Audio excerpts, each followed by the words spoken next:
Hey there, story lovers. This is Gringot's Hub, and we're bringing you an epic adventure. What if Harry used his Gringotts wealth to buy Malfoy Manor and evicted Lucius on his 11th birthday? Hit like, subscribe, and let's begin this journey. Chapter 1, The Price of Everything. The cake said, "Happy birthday Harry," in green icing, and honestly, it was the most beautiful thing Harry had ever seen. Not because it was well made, it was lopsided, slightly crushed from being sat on during the storm, but because someone had made it for him. That had never happened before. Hagrid was snoring on the couch now, his enormous frame draped over the sagging cushions of the miserable little shack on the rock. The Dursleys had retreated upstairs like frightened animals. Dudley was whimpering about his pigtail. Vernon had gone a shade of purple that suggested either fury or cardiac arrest, possibly both. Harry sat on the floor with a thin blanket around his shoulders, watching the fire die, eating his second slice of cake and reading the Hogwarts letter for the 14th time. He wasn't thinking about magic.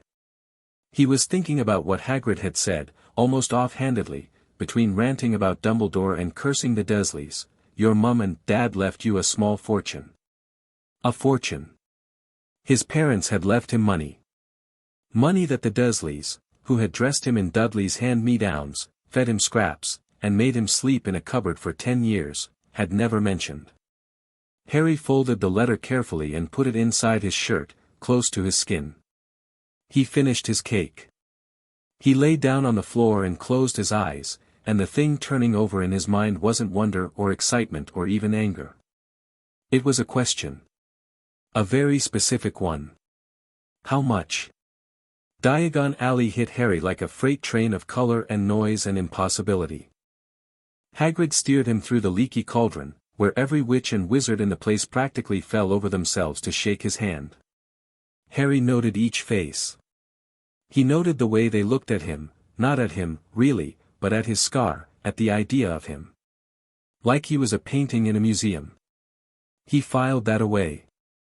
"Gringotts first," Hagrid said, striding down the cobblestone street. "Gotta get your money, and I've got a bit of Hogwarts business to attend to." Dumbledore's orders. The white marble building at the end of the alley was the most impressive thing Harry had seen yet, not because of the architecture, though it was grand, but because of the poem engraved on the silver doors, "Enter, stranger, but take heed of what awaits the sin of greed." Harry read every word. Hagrid hurried him inside. The goblins were small, sharp-featured creatures with long fingers and clever eyes. Harry watched them weigh gold, examine gemstones, scratch in enormous ledgers with quills that moved almost too fast to follow. Not a single one of them had looked at his scar. Not one of them cared who he was. Harry liked that immediately. "Mornin'," Hagrid said to the goblin at the high desk. "We've come to take some money out of Mr. Harry Potter's safe." "Key?" said the goblin. Hagrid dug through his pockets and produced a tiny gold key. The goblin examined it, nodded, and signaled for another goblin to lead them down. They went in a cart, a mad, rattling, wonderful cart, deep into the earth. Hagrid looked green. Harry loved every second of it. When they stopped at Vault 687 and the goblin opened the door, Harry stepped inside and forgot how to breathe. Mountains of gold coins. Columns of silver. Heaps of bronze. More money than the Dursleys would earn in 100 lifetimes, just sitting in a cave underground, waiting for him. "The gold ones are galleons," Hagrid explained, still looking queasy. 17 silver sickles to a galleon, 29 nuts to a sickle. "Right, you'll want some for school supplies, Hagrid," Harry said quietly. "Is this all of it?" "All of, blimey, Harry, that's plenty. Just grab a handful." "No, I mean." Harry turned to look at the goblin who had brought them down. The creature was watching him with an expression that was hard to read, something between amusement and assessment. "Is this everything my parents left me?"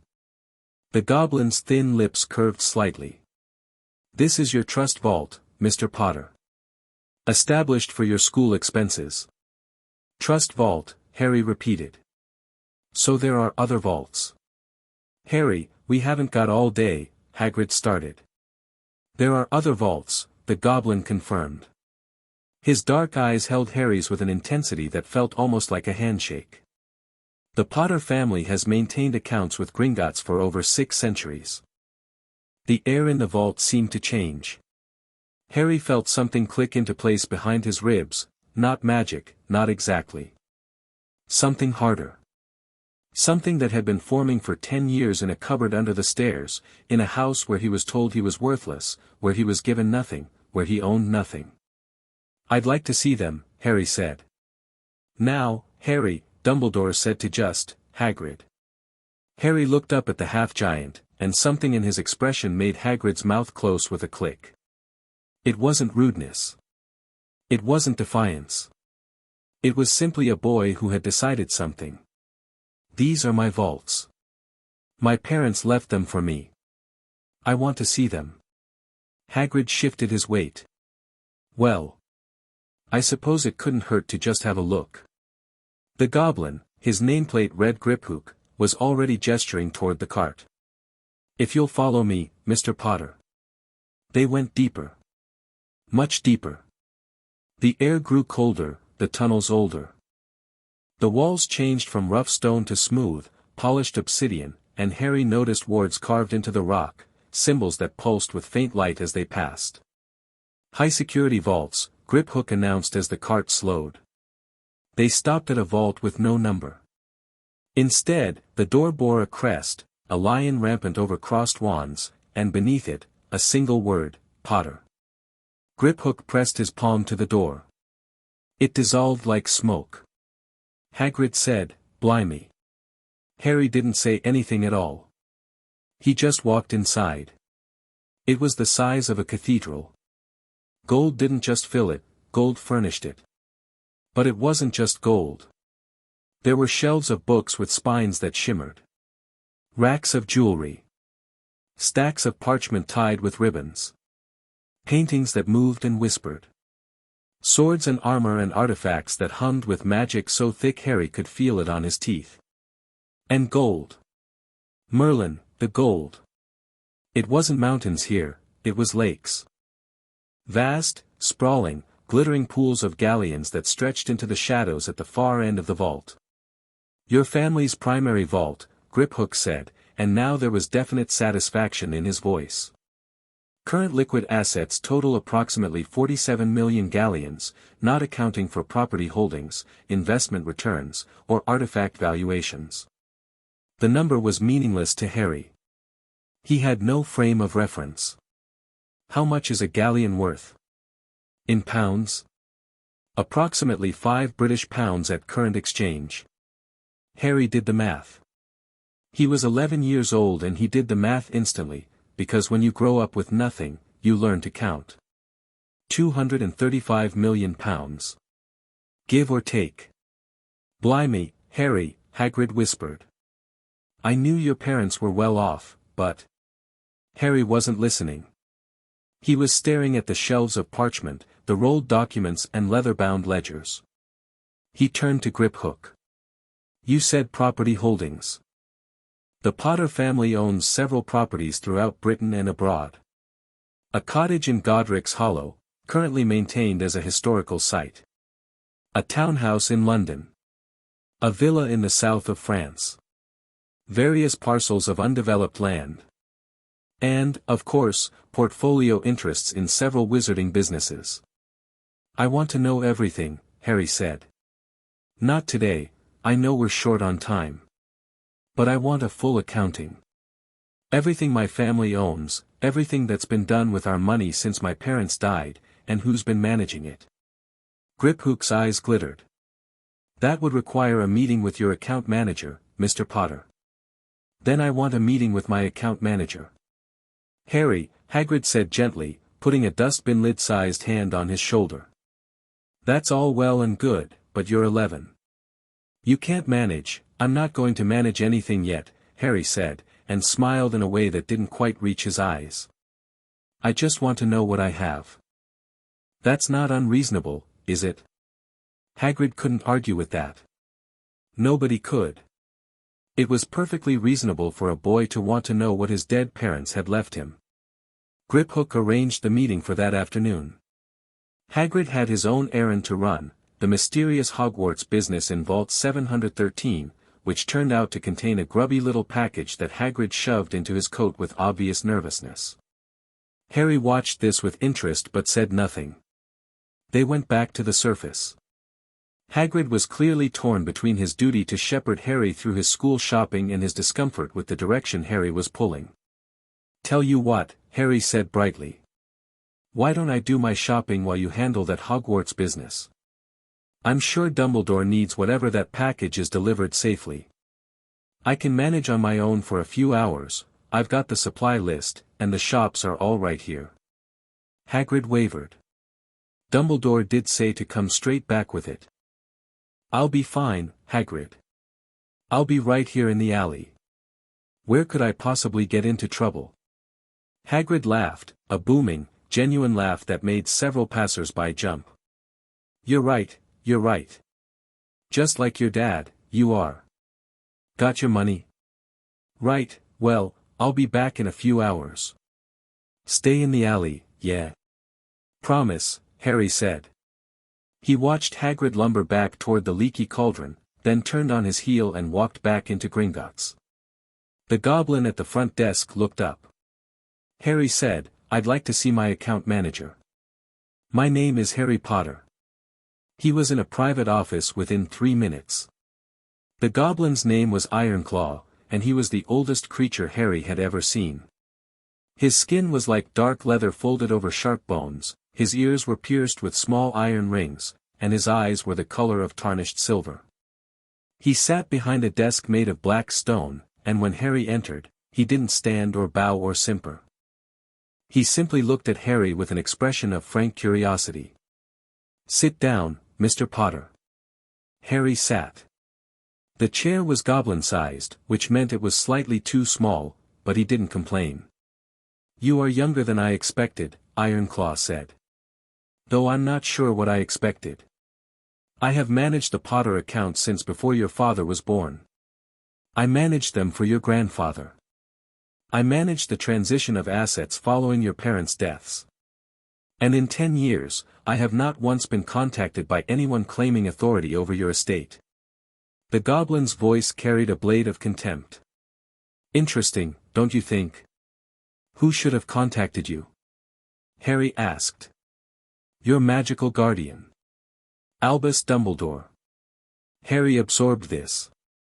"He's my magical guardian. He claimed the role the night your parents died. As such, he had authority to manage your accounts, direct investments, authorize expenditures. He did none of these things. Your vaults have sat untouched for a decade. No management. No investment direction. The gold has simply, Saturday. Is that unusual?" Ironclaw's thin mouth twisted. "For a fortune of this size? It is negligent. Your grandfather, Fleamont Potter, was a shrewd investor. He grew the Potter fortune fivefold during his lifetime through strategic business interests. Had your accounts been actively managed these past 10 years, even conservatively, you would be worth approximately twice what you are now." Harry let that settle. Dumbledore had been his guardian. Dumbledore had done nothing with his money, hadn't grown it, hadn't touched it, but also hadn't stolen from it. He'd simply ignored it. Ignored Harry, really, while leaving him in a cupboard with people who hated him. "I want to understand my position," Harry said. "Completely. What do I own? What can I do with it? And what are the rules?" Ironclaw stared at him for a long moment. Then something shifted in the goblin's expression, a light behind those silver eyes that looked almost like hunger. "Not for gold. For something else. For a partner, maybe. For someone who got it." "The rules," Ironclaw said, leaning forward, "are simpler than wizards like to pretend. You are the last of the Potter line, which makes you Lord Potter by blood right. In wizarding law, the last scion of a noble house holds special status regardless of age. You cannot vote in the Wisingamot until you are 17, but you can manage your assets, authorize transactions, and make legally binding purchases from the moment you claim your ring. My ring? Ironclaw opened a drawer and set a small black box on the desk. Inside, on a cushion of dark velvet, sat a gold ring set with a deep red stone. The Potter crest was carved into its face. The head of House Ring. It has been waiting for you since October 31st, 1981. Harry picked it up. The moment his fingers touched it, the ring warmed. The red stone pulsed once, a single heartbeat of light, and Harry felt something wash through him. Not power, exactly. Recognition. Like a lock finding its key. He put it on. It resized instantly, fitting perfectly on his right ring finger. Ironclaw watched this with satisfaction. It accepted you. Good. There is never a guarantee. What can I do now? Harry asked. Anything a legal adult can do with respect to your family's holdings. Buy. Sell. Invest. Acquire property. Ironclaw paused. Which brings me to something I think you will find very interesting, Mr. Potter. Go on. The goblin pulled a thick folder from a shelf behind him and spread several parchments across the desk. Harry saw columns of numbers, property descriptions, names. Gringotts does not merely store gold, Ironclaw said. We manage debts. We hold liens. We broker property transactions. And we are, above all, patient collectors. He tapped one parchment. 16 months ago, a prominent wizarding family took a substantial loan against their primary property. The loan was intended to settle debts incurred during certain, legal proceedings following the last war. The family had been making interest payments, but the principal remains untouched. Last month, they missed an interest payment for the first time. Harry looked at the name on the parchment. Malfoy. Malfoy, he said. I've heard that name, Hagrid mentioned them. Death Eaters? Lucius Malfoy claimed to have been under the Imperius curse during the war. He was acquitted. He is wealthy, or rather, he was wealthy. The Malfoy fortune was once considerable, but the war, the legal battles, the bribes to secure his freedom, and his rather extravagant lifestyle have eroded it significantly. Ironclaw's smile was a razor-thin line. He has been leveraging Malfoy Manor, his ancestral home, a property of enormous magical significance, to maintain the illusion of prosperity. The property is currently valued at approximately 2 million galleons. His outstanding debt to Gringotts, including penalties for the missed payment, stands at 1,800,000 galleons. Harry saw it immediately. Ironclaw saw him see it, and the goblin's smile widened a fraction. If he misses another payment, the property can be seized and sold to recover the debt. Yes. But there is a faster route. Ironclaw leaned back. Gringotts is willing to sell the debt to a third party. A buyer who could then call in the full amount immediately, and if it goes unpaid, claim the property through standard foreclosure proceedings. How much to buy the debt? The full principal. 1,800,000 galleons. Harry didn't hesitate. Not because he was impulsive, but because he had done nothing but think for 10 years. 10 years in a cupboard, watching how power worked. Watching Vernon bully people smaller than him. Watching Petunia weaponize gossip and social standing. Watching Dudley take everything he wanted because no one ever told him no. Harry understood power. He understood it the way only someone who had never had any could. And if Malfoy can't pay when the debt is called in, then the property transfers to the debt holder. Standard Goblin contract law, recognized by the Ministry of Magic. What would Lucius Malfoy have to pay to keep his home? The full amount. 1,800,000 galleons. Immediately. In liquid assets. Does he have that?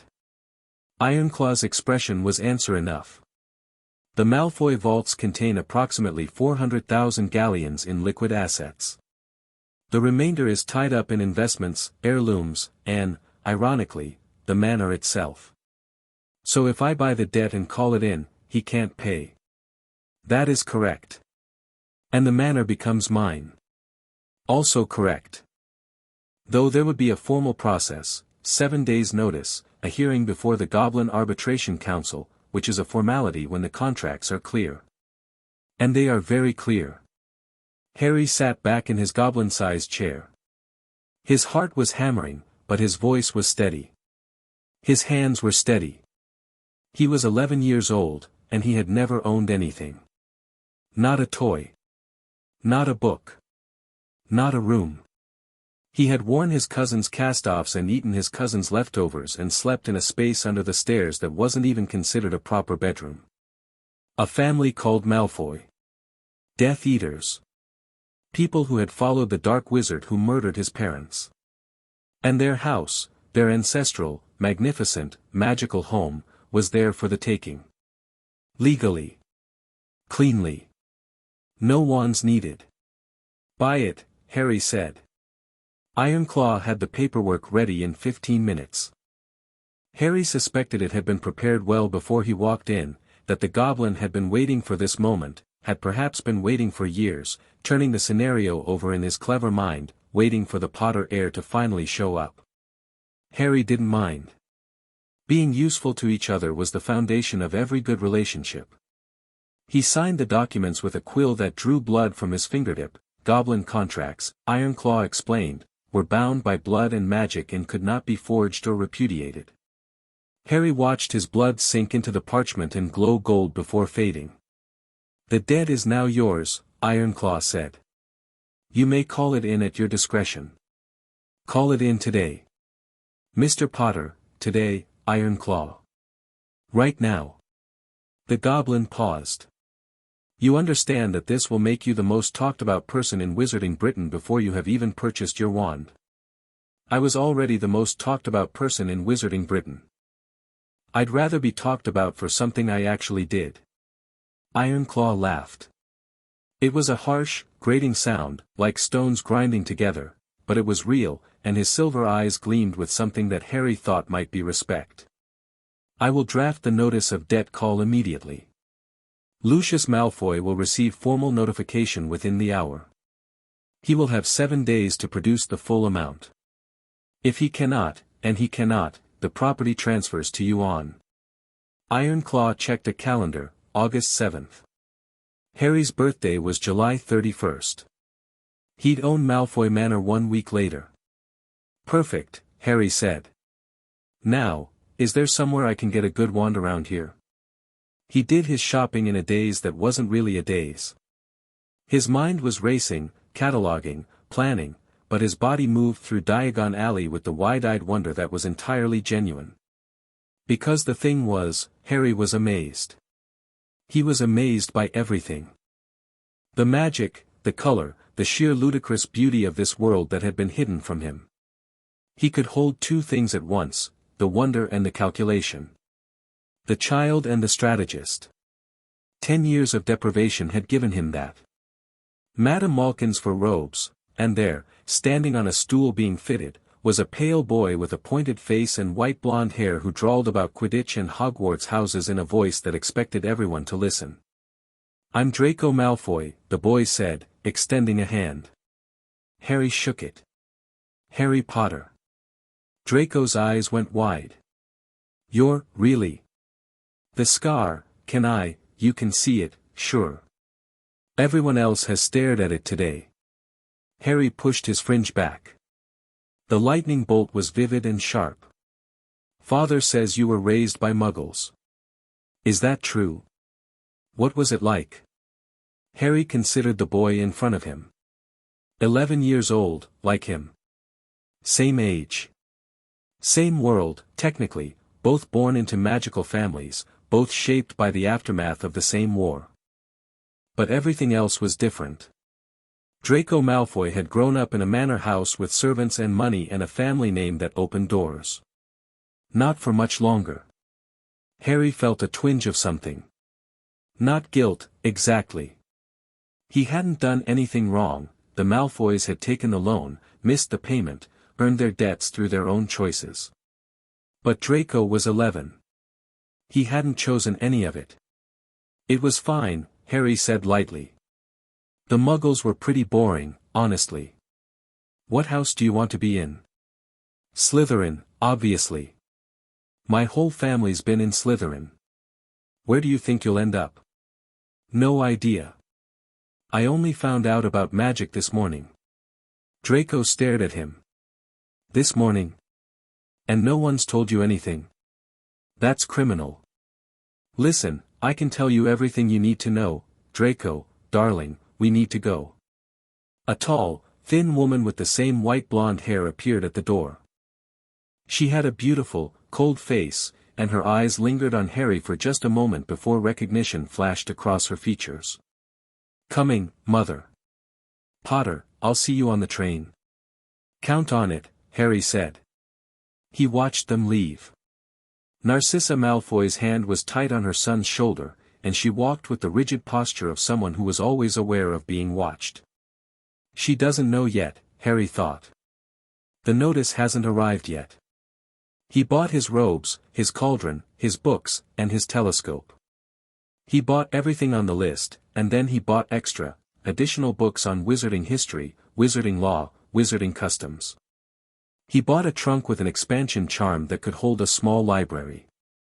He bought a snowy owl at Elop's Owl Emporium because she looked at him with amber eyes that seemed to say I'm yours, idiot, keep up, and he named her Hedwig after a saint he'd read about in one of the Dursleys' old encyclopedias. And then he went to Ollivander's. The old man's pale eyes found him in the dusty darkness of the shop before Harry could even speak.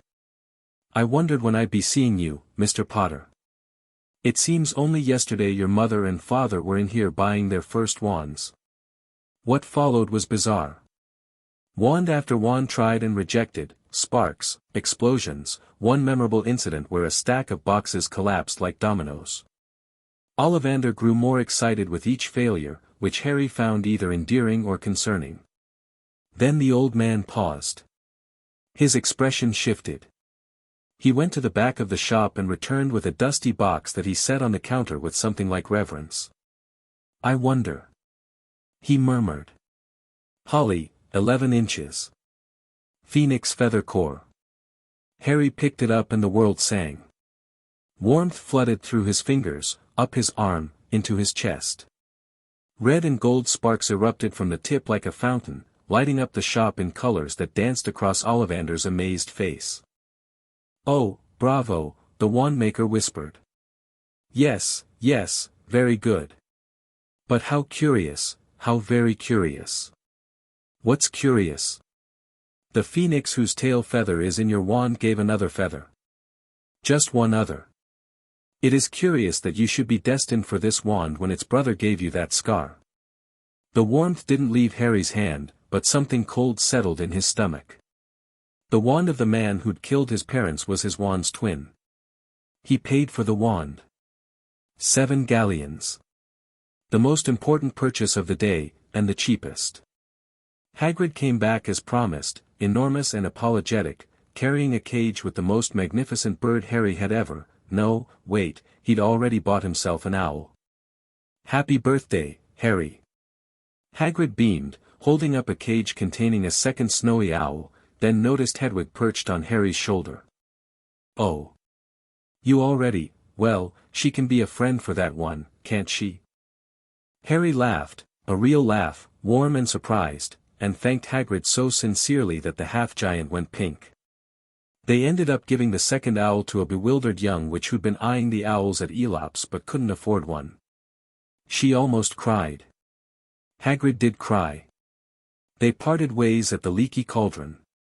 Hagrid gave Harry his train ticket, platform 9 3/4, September 1st, and another bone-crushing hug, and lumbered off into the London evening.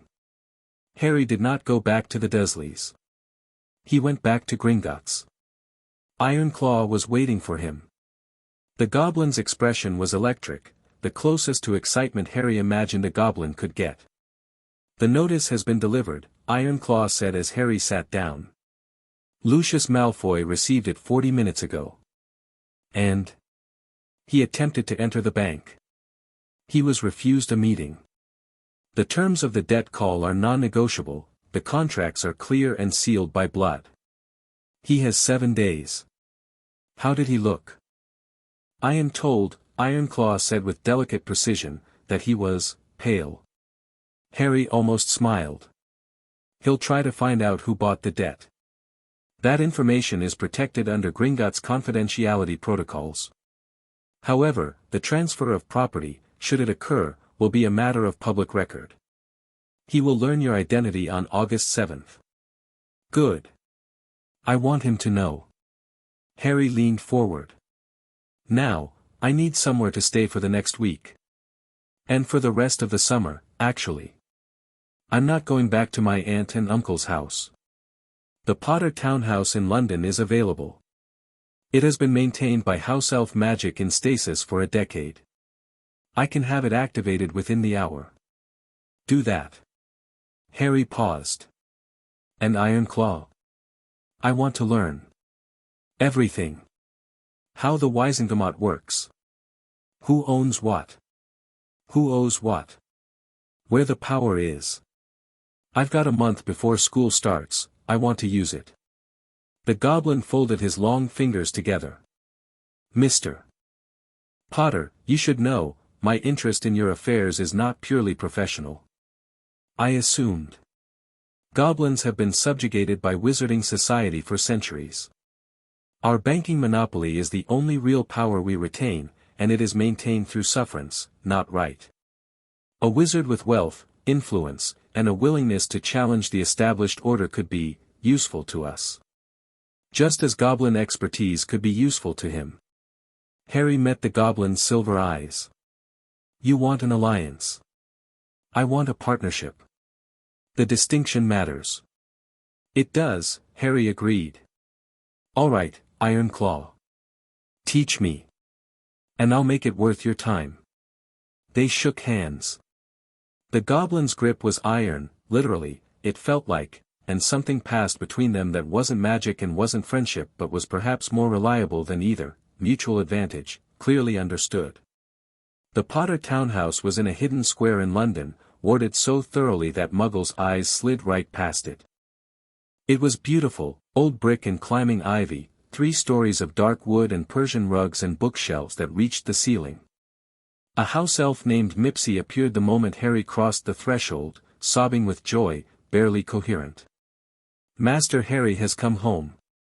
Mipsy has waited, Mipsy has kept the house ready, Mipsy knew Master Harry would come. Harry, who had never had anyone be happy to see him, knelt down and very seriously shook the elf's tiny hand. Thank you, Mipsy. The house looks perfect. Mipsy cried harder and made him dinner. It was the best meal of Harry's life, roast chicken, potatoes, treacle tart, and he ate it at a dining table that could seat 12, completely alone, in a house that belonged to him. He didn't feel lonely. He felt armed. The next 7 days were the most educational of Harry's life. Every morning, Ironclaw sent documents by Goblin courier. Financial statements. Political dossiers. Histories of the noble houses, their alliances, their feuds, their debts. Harry read everything. He read about the Wizengamot, the Ministry, the Sacred 28. He read about Voldemort's war, the real version, not the sanitized summary Hagrid had given him, and he made lists of Death Eaters, acquitted and convicted, and cross-referenced them with current positions of power. The picture that emerged was not pretty. The people who had supported Voldemort, or claimed to have been controlled, held enormous influence in wizarding society. They sat on the Wizengamot. They funded political campaigns. They shaped policy. Lucius Malfoy was perhaps the most prominent example, a man who had knelt before a Dark Lord and murdered innocents, who had bought his freedom and then bought his way into the corridors of power. And all of it, every bit of it, rested on a foundation of gold that was rapidly crumbling. Harry also read about his own family. The Potters were old, older than the Malfoys, older than most of the Sacred 28. They had fought in every major wizarding conflict on the side of what might be broadly described as not evil. They had money because they were smart, not because they hoarded it. His grandfather, Flemmont Potter, had invented Sleekeasy's hair potion and sold the company for a fortune. His father had been a brilliant wizard who defied Voldemort 3 times. Harry ran his fingers over the Potter ring and felt the weight of all those generations. Not as a burden. As ammunition. On August 4th, 3 days before the deadline, Lucius Malfoy made his move. It arrived by owl, a letter on heavy cream parchment, sealed with the Malfoy crest. To the current holder of Malfoy estate debt, I write to propose a renegotiation of terms. The Malfoy family has maintained its seat for over 500 years and represents one of the pillars of wizarding society. To force a foreclosure on such a property would be an act of cultural vandalism. I am prepared to offer alternative arrangements, including partial payment, revised payment schedules, and political considerations that would prove advantageous to any interested party. Lucius Malfoy. Harry read it twice. Political considerations. Meaning bribes. Meaning influence peddling. Meaning, I'll owe you one, and a Malfoy favor is worth something. He wrote back on Potter-crested parchment. He kept it short. Mr. Malfoy, no. Harry James Potter, Lord of the Ancient and Noble House of Potter. He sent it with Hedwig, who seemed to understand the importance of the delivery and took off with a dignified air that suggested she intended to land directly on Lucius Malfoy's desk and stare at him while he read it. August 7th arrived with spectacular weather. Sunshine poured through the windows of the Potter townhouse. Mipsy had laid out a new set of robes, dark green, well-fitted, with the Potter crest on the breast. Harry dressed carefully. He looked at himself in the mirror. A thin boy with messy black hair and green eyes and a scar on his forehead. 11 years old. About to own one of the most prestigious magical properties in Britain. Looking good, dear, the mirror said. Thanks, Harry said, and meant it for the first time in his life. The hearing at the Goblin Arbitration Council was, as Ironclaw had promised, a formality. It took place in a chamber deep beneath Gringotts, a circular room with stone benches and a panel of 5 goblins in iron-studded robes. Lucius Malfoy was there with a team of 3 wizarding lawyers.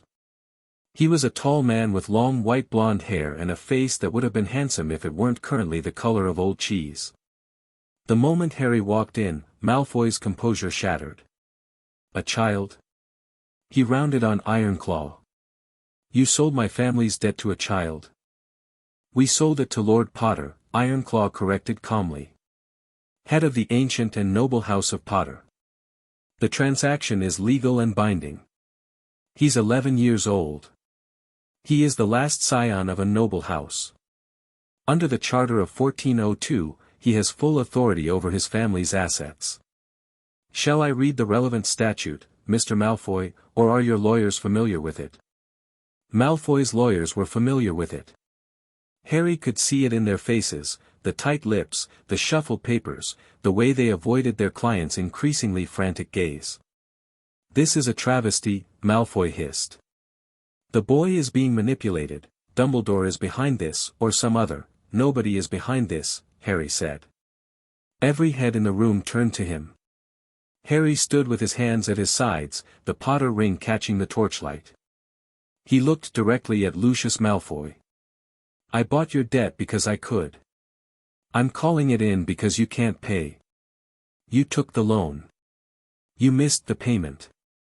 Those are your choices, not mine. He paused. You have the full amount. Malfoy's jaw worked. I need more time, the contract stipulates 7 days from notice. 7 days have passed. Harry looked at the panel. I believe the terms are clear. The chief goblin nodded.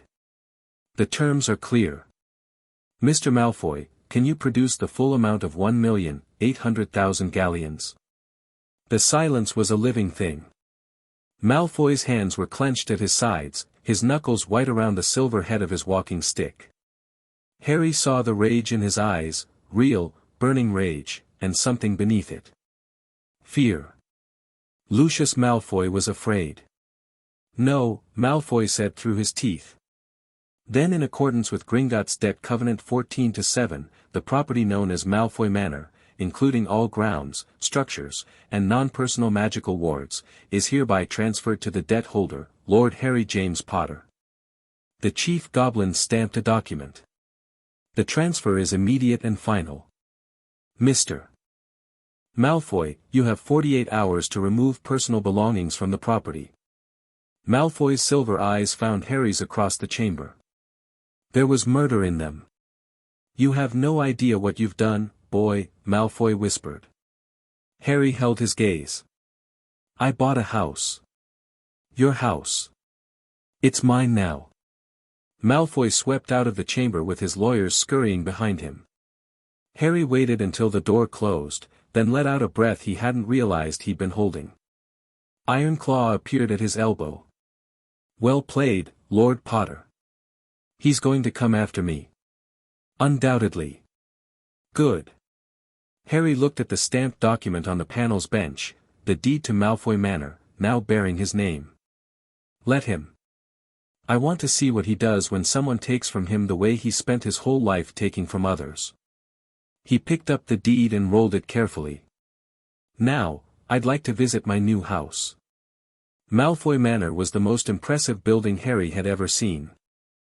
It sprawled across a vast estate in Wiltshire, surrounded by ancient trees and formal gardens that went on for what seemed like miles. The gates were wrought iron worked into serpentine patterns, and they opened at Harry's touch. The wards recognized the new owner. He walked up the long drive alone.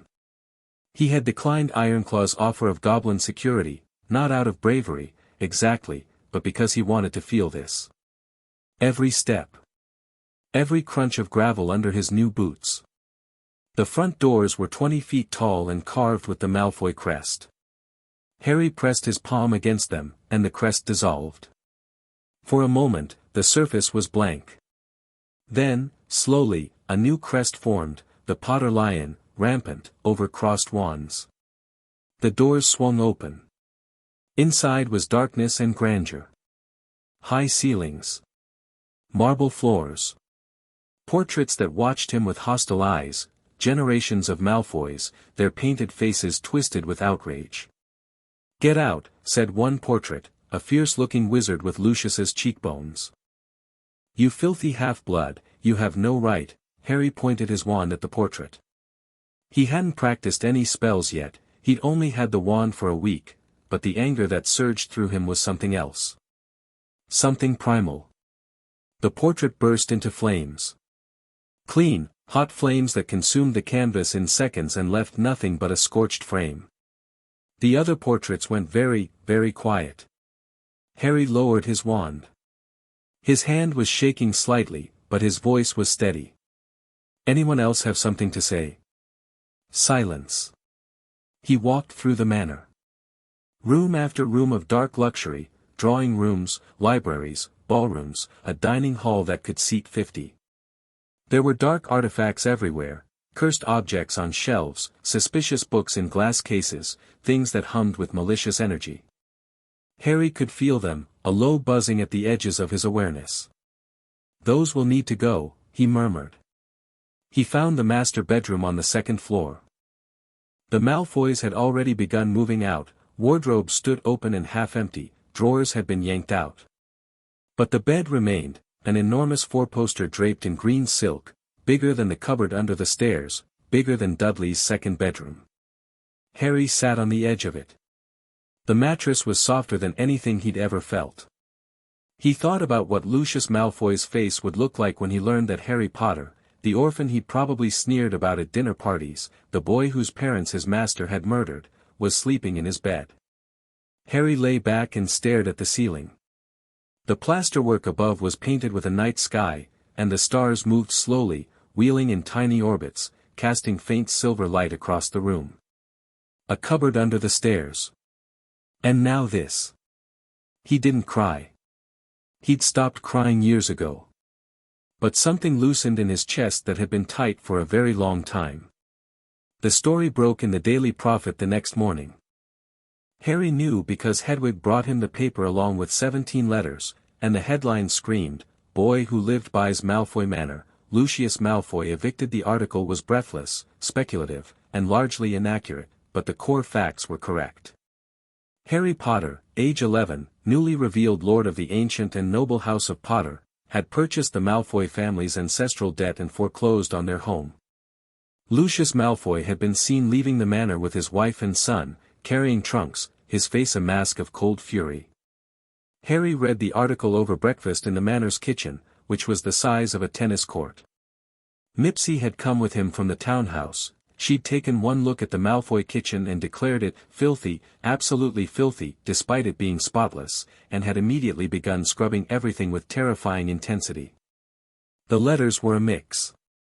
Some were congratulatory, anonymous well-wishers who were clearly delighted to see Lucius Malfoy humiliated.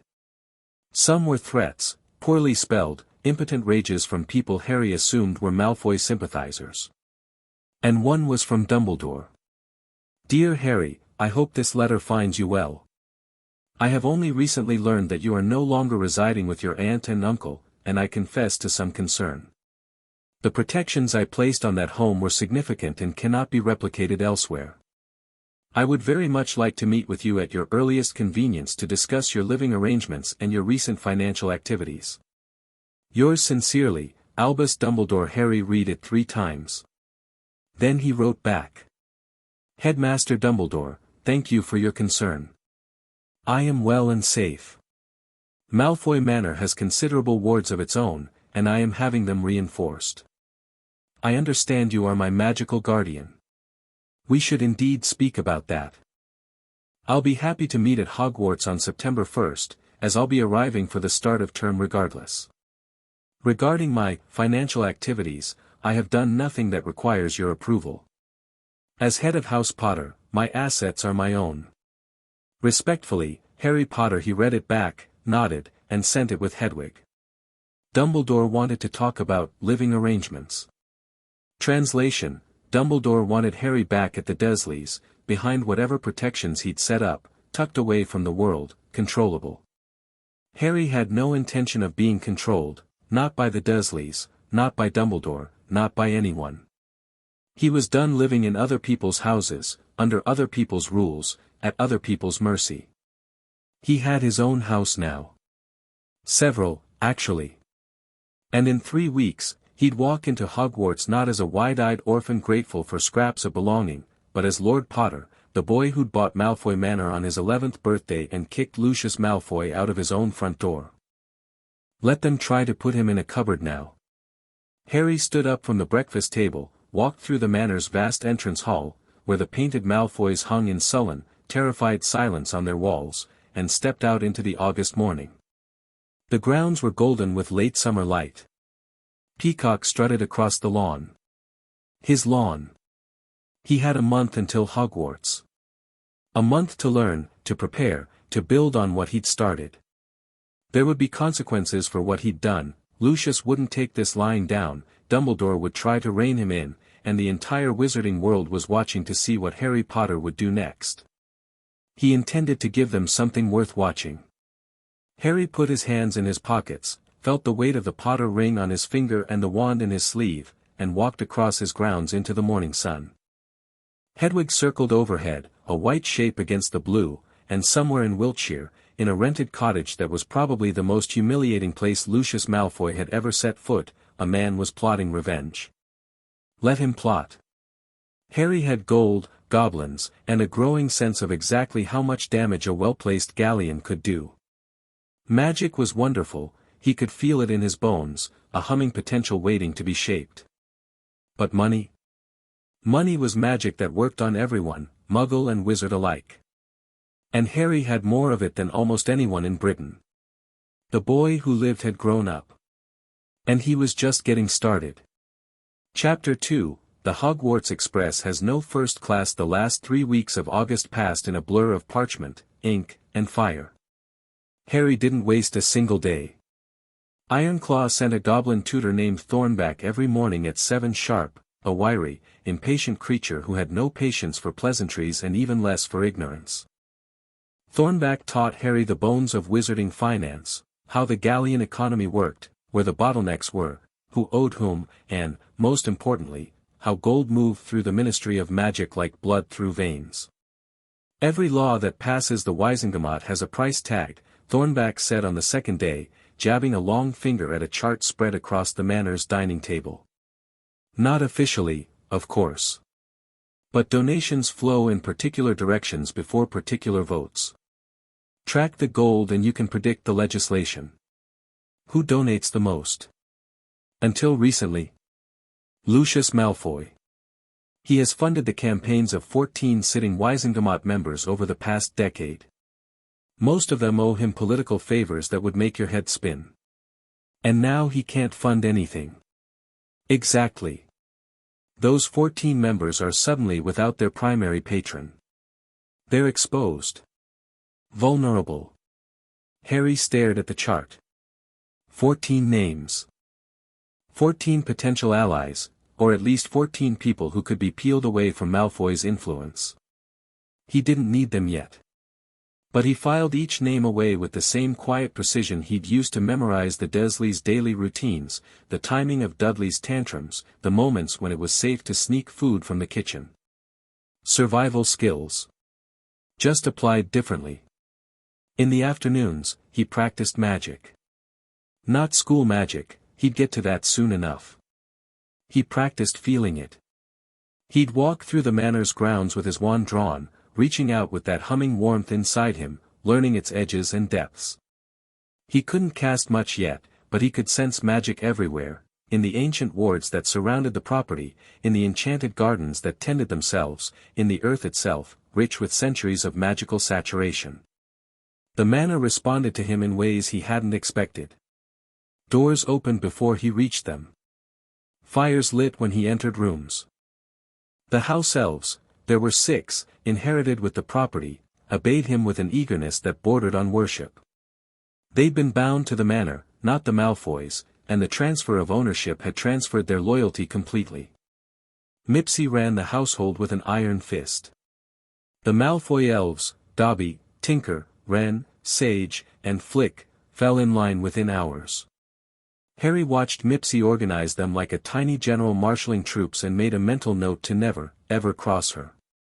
Dobby was different from the others. Smaller, more nervous, with enormous green eyes that darted constantly toward the doors as if expecting someone to walk through them and start shouting.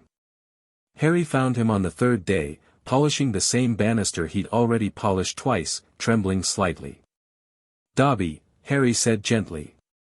"You all right?" The elf flinched so hard he nearly fell off the stairs. "Master Potter is asking if Dobby is all right." "Master Potter is too kind, too good, Dobby does not deserve, hey." "Stop." Harry crouched down so they were eye level. "Nobody's going to hurt you here. Not anymore. You understand?" Dobby's enormous eyes filled with tears. Old Master was. Old Master was not kind to Dobby, sir. I know. That's over now. The elf stared at him for a long moment. Then something shifted in Dobby's expression, the fear didn't leave entirely, but something else joined it. Something fierce. "Dobby will serve Master Potter forever," the elf whispered. "Dobby will protect Master Potter with his life. I'd rather you just called me Harry, honestly." Dobby burst into tears. It took 20 minutes to calm him down. The dark artifacts were a problem. Harry spent an entire day walking through the manor with Ironclaw and a goblin cursebreaker named Razorfang, cataloging everything that radiated malicious magic. There were cursed necklaces in display cases. Enchanted objects that whispered when you got close. A diary in a hidden compartment in Lucius's study that made the hair on Harry's arm stand up the moment he got within 3 feet of it. "Don't touch it," Razorfang said sharply. The goblin's nostrils flared as she held a rune-inscribed device near the diary. "That's not just dark magic. That's something else. Something worse." "What do you mean?" "I mean it feels alive." Razorfang sealed the diary in a containment box lined with iron and goblin-wrought silver. "I want to study this. Gringotts has experts in soul magic. This object has signatures I've only read about in the oldest texts." "Soul magic?" Harry's skin crawled. I'll know more when I've analyzed it properly. But Lord Potter, whatever Lucius Malfoy was keeping in this house, it wasn't just memorabilia. Harry let her take the diary and a dozen other objects. The rest, the merely cursed, the mildly malevolent, he had razor-fang destroy. It took 2 days. Some of the objects screamed when they were shattered. Harry watched every destruction with grim satisfaction. This had been in a house with a child. Draco had grown up surrounded by this. That thought kept circling back to him, unwelcome and persistent. Draco Malfoy. The boy in the robe shop with the easy arrogance and the assumption that everyone wanted to hear what he had to say. A kid. Just a kid whose father kept soul-contaminated artifacts in his study and owed his freedom to bribery and lies. Harry pushed the thought aside. He had enough to worry about. The Daily Prophet kept running stories. Potter heir claims Malfoy estate, ministry declines to intervene. Lucius Malfoy challenges sale, Gringotts refuses appeal. Boy who lived or boy who bought. Debate rages over child lord's authority. That last headline came with an op-ed by someone named Rita Skeeter, who managed to simultaneously portray Harry as a spoiled child playing at power and a dangerous radical undermining the foundations of pureblood society. Harry read it, laughed, and cut it out to pin on the kitchen wall. She's entertaining, he told Mipsy. She is a nasty beetle woman, Mipsy said firmly. Mipsy has heard things about her. What kind of things? Mipsy's eyes narrowed. Mipsy will find out more. Harry didn't ask further. He was learning that house elves had their own intelligence network, and it was better than anything gold could buy. Letters continued to arrive. Most he ignored. 3 he didn't. The first was from a woman named Augusta Longbottom, written in a hand so precise it might have been printed. Lord Potter, I write to commend your recent actions. The Malfoy family's influence has been a blight on our society for too long. My grandson Neville will be attending Hogwarts this September. I hope you will find him worthy company. Augusta Longbottom, regent of the ancient and noble house of Longbottom. The second was from a man named Ted Tonks, and it was much less formal. Harry, don't know if anyone's told you, but your grandmother was Doria Black, which makes us very distant family through my wife Andromeda, née Black, disowned for marrying a Muggleborn. That's me. Point is, if you ever need someone to talk to who isn't a goblin or a ghost or an 11-year-old, my door's open. Also, my wife's sister is Narcissa Malfoy, so you've made Christmas dinner even more awkward than usual, which I didn't think was possible. Cheers, Ted. Harry wrote back to both. He liked Ted's letter enough to read it twice. The third letter was from Lucius Malfoy. It arrived not by owl but by a ministry official who looked deeply uncomfortable delivering it. The letter was short. Potter, you have stolen my family's home through legal trickery and goblin connivance. Know that I have not forgotten, and I do not forgive. You are a child playing games you do not understand, in a world that will not be kind to orphans without protectors. Enjoy the manor while you can. Lucius Malfoy. Harry read it standing in the entrance hall, beneath the Potter crest that now adorned the front doors. He folded the letter neatly and put it in his pocket. Mipsy, he said. We're going to need better wards. September 1st arrived crisp and golden. Harry stood in the manor's entrance hall at 8 in the morning, dressed in new clothes, not robes yet, but proper Muggle clothing that actually fit him, purchased from London shops during one of his research trips with Ironclaw. Dark jeans, a well-fitted jacket, good boots. He tried to tame his hair and failed spectacularly, as always. His trunk was packed with everything he'd need and quite a lot he probably wouldn't. Books on wizarding, law and politics sat alongside his school texts. A pouch of galleons was charmed to his belt. The Potter ring was on his finger. His wand was in a wrist holster that Ironclaw had gifted him, goblin made, dragon hide, designed to release the wand into his hand with a flick of his wrist. A wizard should never be more than a heartbeat from his wand, Ironclaw had said. Especially a wizard with your list of enemies. Hedwig was perched on his trunk, grooming herself with an air of dignified impatience. I know, we're going," Harry muttered. He apparat to King's Cross. Not by himself, Dobby took him by side along, the little elf gripping his hand and blinking them through space with a sharp crack that left Harry's ears ringing and his stomach somewhere near his ankles. "Dobby will come if Master Harry needs him," the elf said, his huge eyes serious. "Master Harry only has to call." "I'll be fine, Dobby." "Dobby knows Master Harry will be fine." "But Dobby will come anyway." Harry squeezed his shoulder and walked into the station. King's Cross was crowded with the usual morning rush. Harry pushed his trolley through the chaos, Hedwig attracting curious glances from muggles who apparently didn't see snowy owls in central London very often. He found the barrier between platforms 9 and 10 and watched for a moment. A family of redheads, loud, cheerful, clearly magical, was gathering near it, and as he watched, 2 of the older boys ran straight at the barrier and vanished through it. "All right, Fred, George, well done, Percy, you next," Harry followed at a distance. When the coast was clear, he pushed his trolley at the barrier and braced himself, but there was no impact. The brick dissolved around him like mist, and he was through. Platform 9 3/4 was everything Diagon Alley had been and more. The Hogwarts Express sat gleaming on the tracks, a scarlet steam engine belching white smoke into the vaulted ceiling. Families milled about, parents hugging children, owls hooting, trunks being loaded. The air smelled like coal smoke and magic and something sweet, like toffee. Harry drank it in for exactly 3 seconds, then got practical. He needed a compartment. Preferably one near the back, where he'd have warning if anyone came looking for him. And people would come looking. He loaded his trunk, settled Hedwig, and found a compartment near the end of the train. It was empty.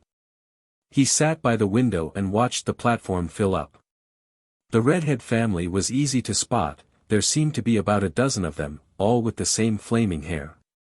The mother was fussing over the youngest boy, who looked about Harry's age and was going red in the face from embarrassment. "Ron, you've got something on your nose, Mum, Geroff." Harry watched this with an expression he carefully kept neutral. Something twisted in his chest that he didn't want to examine too closely. He'd never had anyone fuss over him like that. Never had a mother lick a handkerchief and attack a smudge on his face. It looked awful. He wanted it desperately. He looked away. The compartment door slid open. A round-faced boy with sandy hair stood in a gap, looking nervous enough to vibrate. "Sorry, everywhere else is full, do you mind? Come in," Harry said. "Plenty of room." The boy hauled his trunk inside and collapsed onto the opposite seat with visible relief. "Thanks. I'm Neville. Neville Longbottom." Harry's eyebrows rose. "Your grandmother wrote to me." Neville went pale, then pink. "Oh no. What did she say?" "She didn't, she's always, I'm sorry, she can be a bit, she was perfectly nice. Said I should look out for you." "That's what I was afraid of," Neville groaned. "She thinks I can't do anything on my own. I keep losing Trevor, he's my toad, he's gone again actually, we'll find him later. I'm Harry, by the way. Harry Potter." Neville's mouth fell open. He stared at Harry for a solid 5 seconds. Then, with visible effort, he pulled himself together. "Right. Yes. I know who you are. Everyone knows who you are. You bought Malfoy Manor." "I did. Gran nearly had a party. She hates the Malfoys." "My parents," Neville stopped abruptly, his face doing something complicated. "Anyway. She was pleased." Harry waited. Neville didn't continue, and Harry didn't push. Whatever was there, it was raw, and they'd known each other for 45 seconds. "Want some cake?" Harry asked instead, pulling out a box Mipsy had packed. "My house elf makes the best treacle tart you've ever had." Neville relaxed visibly. "Yeah, all right. Thanks." They ate cake while the train filled up. The compartment door opened twice more, once for a pair of girls who saw Harry, squealed, and fled, and once for the red-headed boy from the platform, who stuck his head in and asked, "Anyone sitting there?" "Everywhere else is full." "Everyone keeps saying that," Harry said. "Is the train really that packed?" "Well, not exactly." The boy went red. You're Harry Potter, right?" "Last time I checked." "Come in, sit down. Want some cake?" The boy's name was Ron Weasley. He was gangly, freckled, and carried himself with the particular energy of someone who'd grown up with too many older brothers and not enough attention. Within 5 minutes, Harry knew his entire family history: 6 brothers, 1 sister, father worked at the ministry in some underfunded department, mother held the whole operation together through sheer force of will. We haven't got much money," Ron said, going red again and glaring at his lap. "Not like you." "I didn't have any money either until a month ago," Harry said simply. "I grew up wearing my cousin's old clothes and sleeping in a cupboard." Ron stared at him. "You're having me on." "I'm really not." "But you're Harry Potter. You're loaded. You just bought a manor house." "Yeah, well, nobody told me any of that until Hagrid showed up on my birthday. The muggles I lived with told me my parents died in a car crash." Ron's mouth worked silently. Neville had gone very still. "That's barbaric," Neville said quietly. Harry shrugged. He didn't want pity. He'd had enough of being pitted, in the abstract, by a wizarding world that had done exactly nothing to check on the orphan they all celebrated. "It's done. I've got a house now, several, actually, and I don't plan on going back." "Wait," Ron said, leaning forward. "You're not living with your muggle relatives anymore. Where are you living?" "Malfoy Manor." "Well, Potter Manor now, I suppose." "You're living there. Alone? With 6 house elves. And better wards than most ministry buildings." Harry grinned. "The peacocks are a bit much, honestly. I'm thinking of rehoming them." Ron burst out laughing. "Peacocks. Of course Malfoy had peacocks. Dad always said he was well, Mum won't let me repeat what Dad said." The train lurched and began to move. Platform 9 3/4 slid away, and then London slid away, and then they were cutting through green countryside under a sky full of scudding clouds. They talked. Really talked, not about fame or money or Malfoy, but about Quidditch. Ron was obsessed, about magical creatures. Neville lit up about herbology in a way that transformed him from nervous to passionate, about what Hogwarts would be like. Ron had heard everything from his brothers: the sorting, the houses, the ghosts, the moving staircases. "Fred and George say you have to fight a troll," Ron said. "Fred and George sound like they enjoy winding you up." "That's putting it mildly." The compartment door opened again. This time, it wasn't a nervous first year. Draco Malfoy stood in the doorway, flanked by 2 boys who looked like they'd been carved from the same unfinished block of granite. Crabbe and Goyle, Harry would learn later. For now, they were just muscle. Draco looked different from the boy in Madame Malkin's. The easy arrogance was still there, in the set of his jaw, the tilt of his chin, but underneath it, something was wound tight. His eyes found Harry and locked on. "Potter. Malfoy. Good to see you again." Ron went rigid. Neville's hand drifted toward his pocket, where Harry assumed his wand was. Draco stepped into the compartment. He didn't sit down. He stood in the narrow aisle between the seats, and his grey eyes burned with a complicated fury that Harry recognized instantly, because it wasn't pure anger.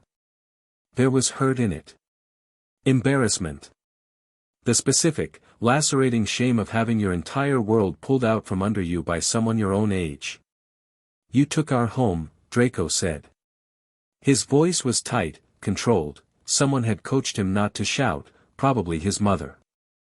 My family has lived in that house for 500 years. Your family leveraged that house against debts they couldn't pay, Harry said evenly.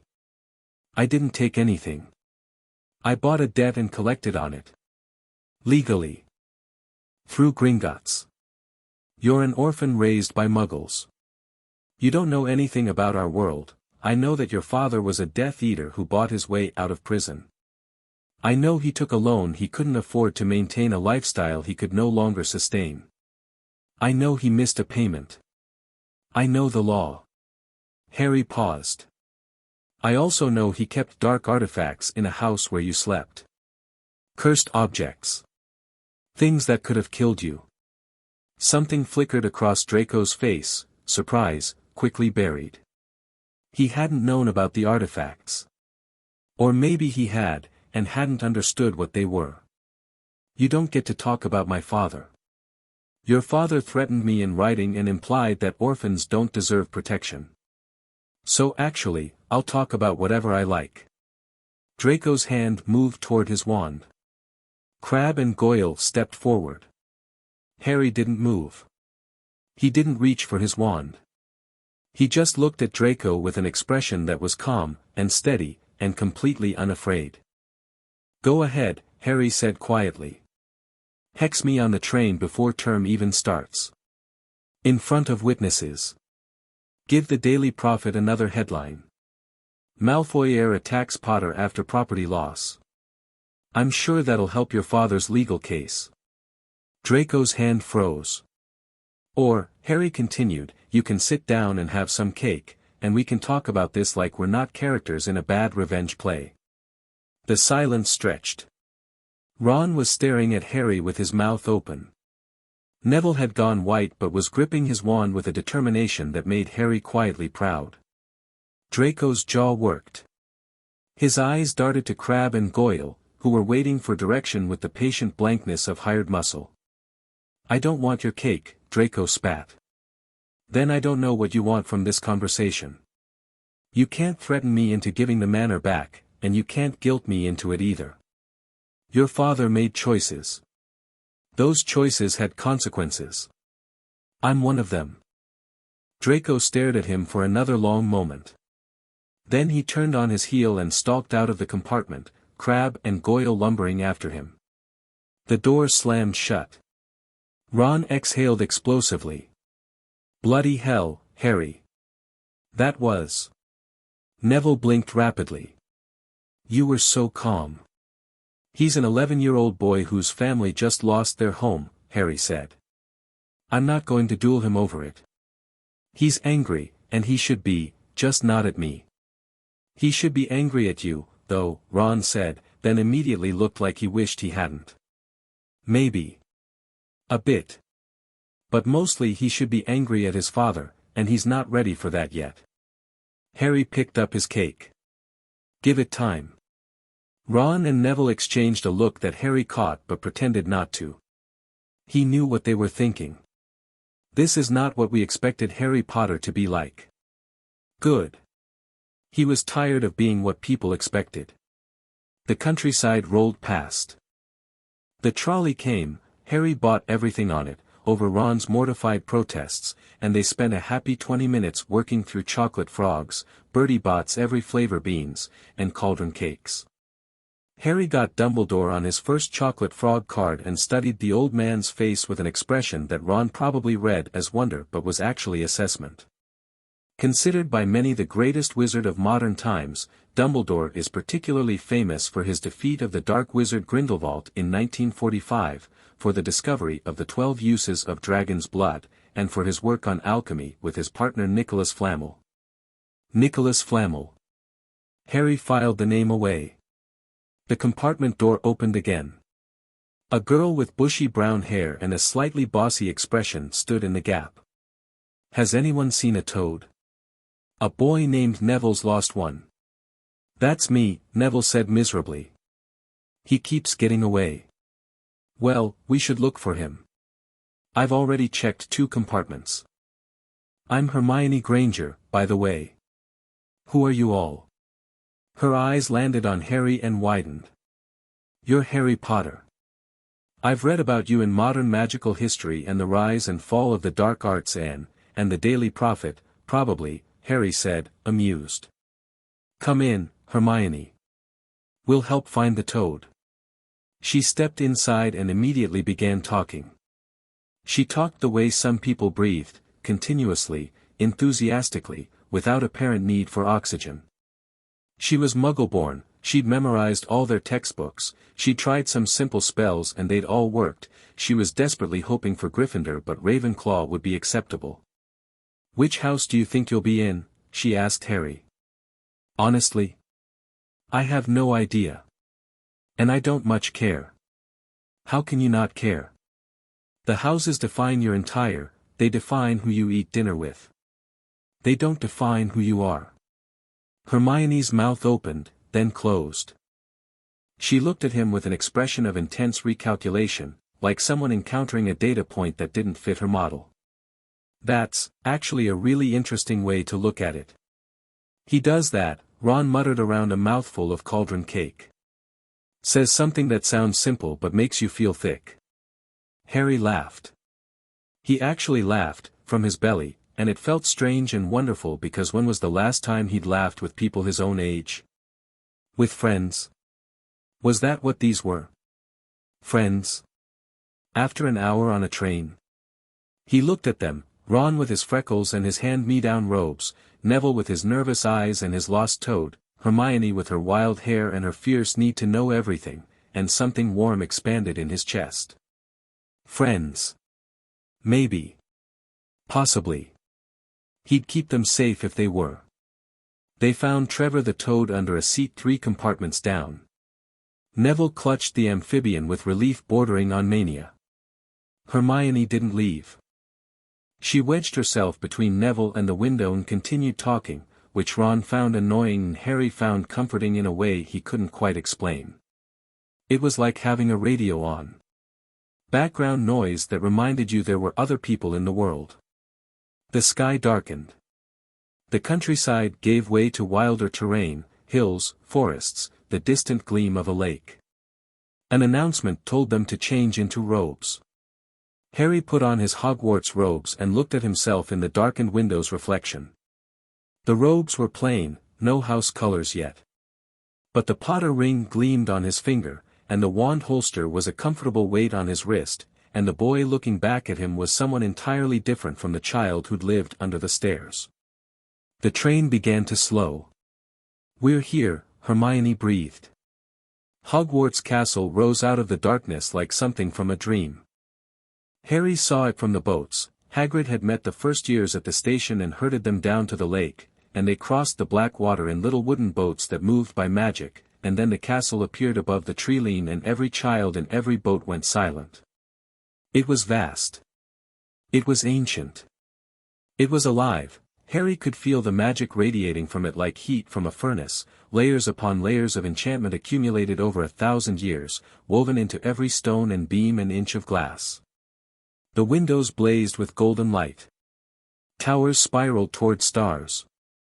The whole thing sat on a cliff above the lake like a crown on a king's head. Harry felt his breath catch. Not because of beauty, though it was beautiful, but because of power. The sheer concentration of magical force in this place was staggering. He could feel it responding to him, reaching out, brushing against his awareness like a massive, ancient intelligence saying welcome home. Hagrid led them up stone steps to the castle's entrance, where a tall, severe-looking witch in emerald robes was waiting. The Fur's years, Professor McGonagall, Hagrid announced. Thank you, Hagrid. I'll take them from here. Professor McGonagall led them through corridors and up staircases into an antechamber near the Great Hall. She explained the houses, Gryffindor, Hufflepuff, Ravenclaw, Slytherin, and the sorting, and told them to smarten up.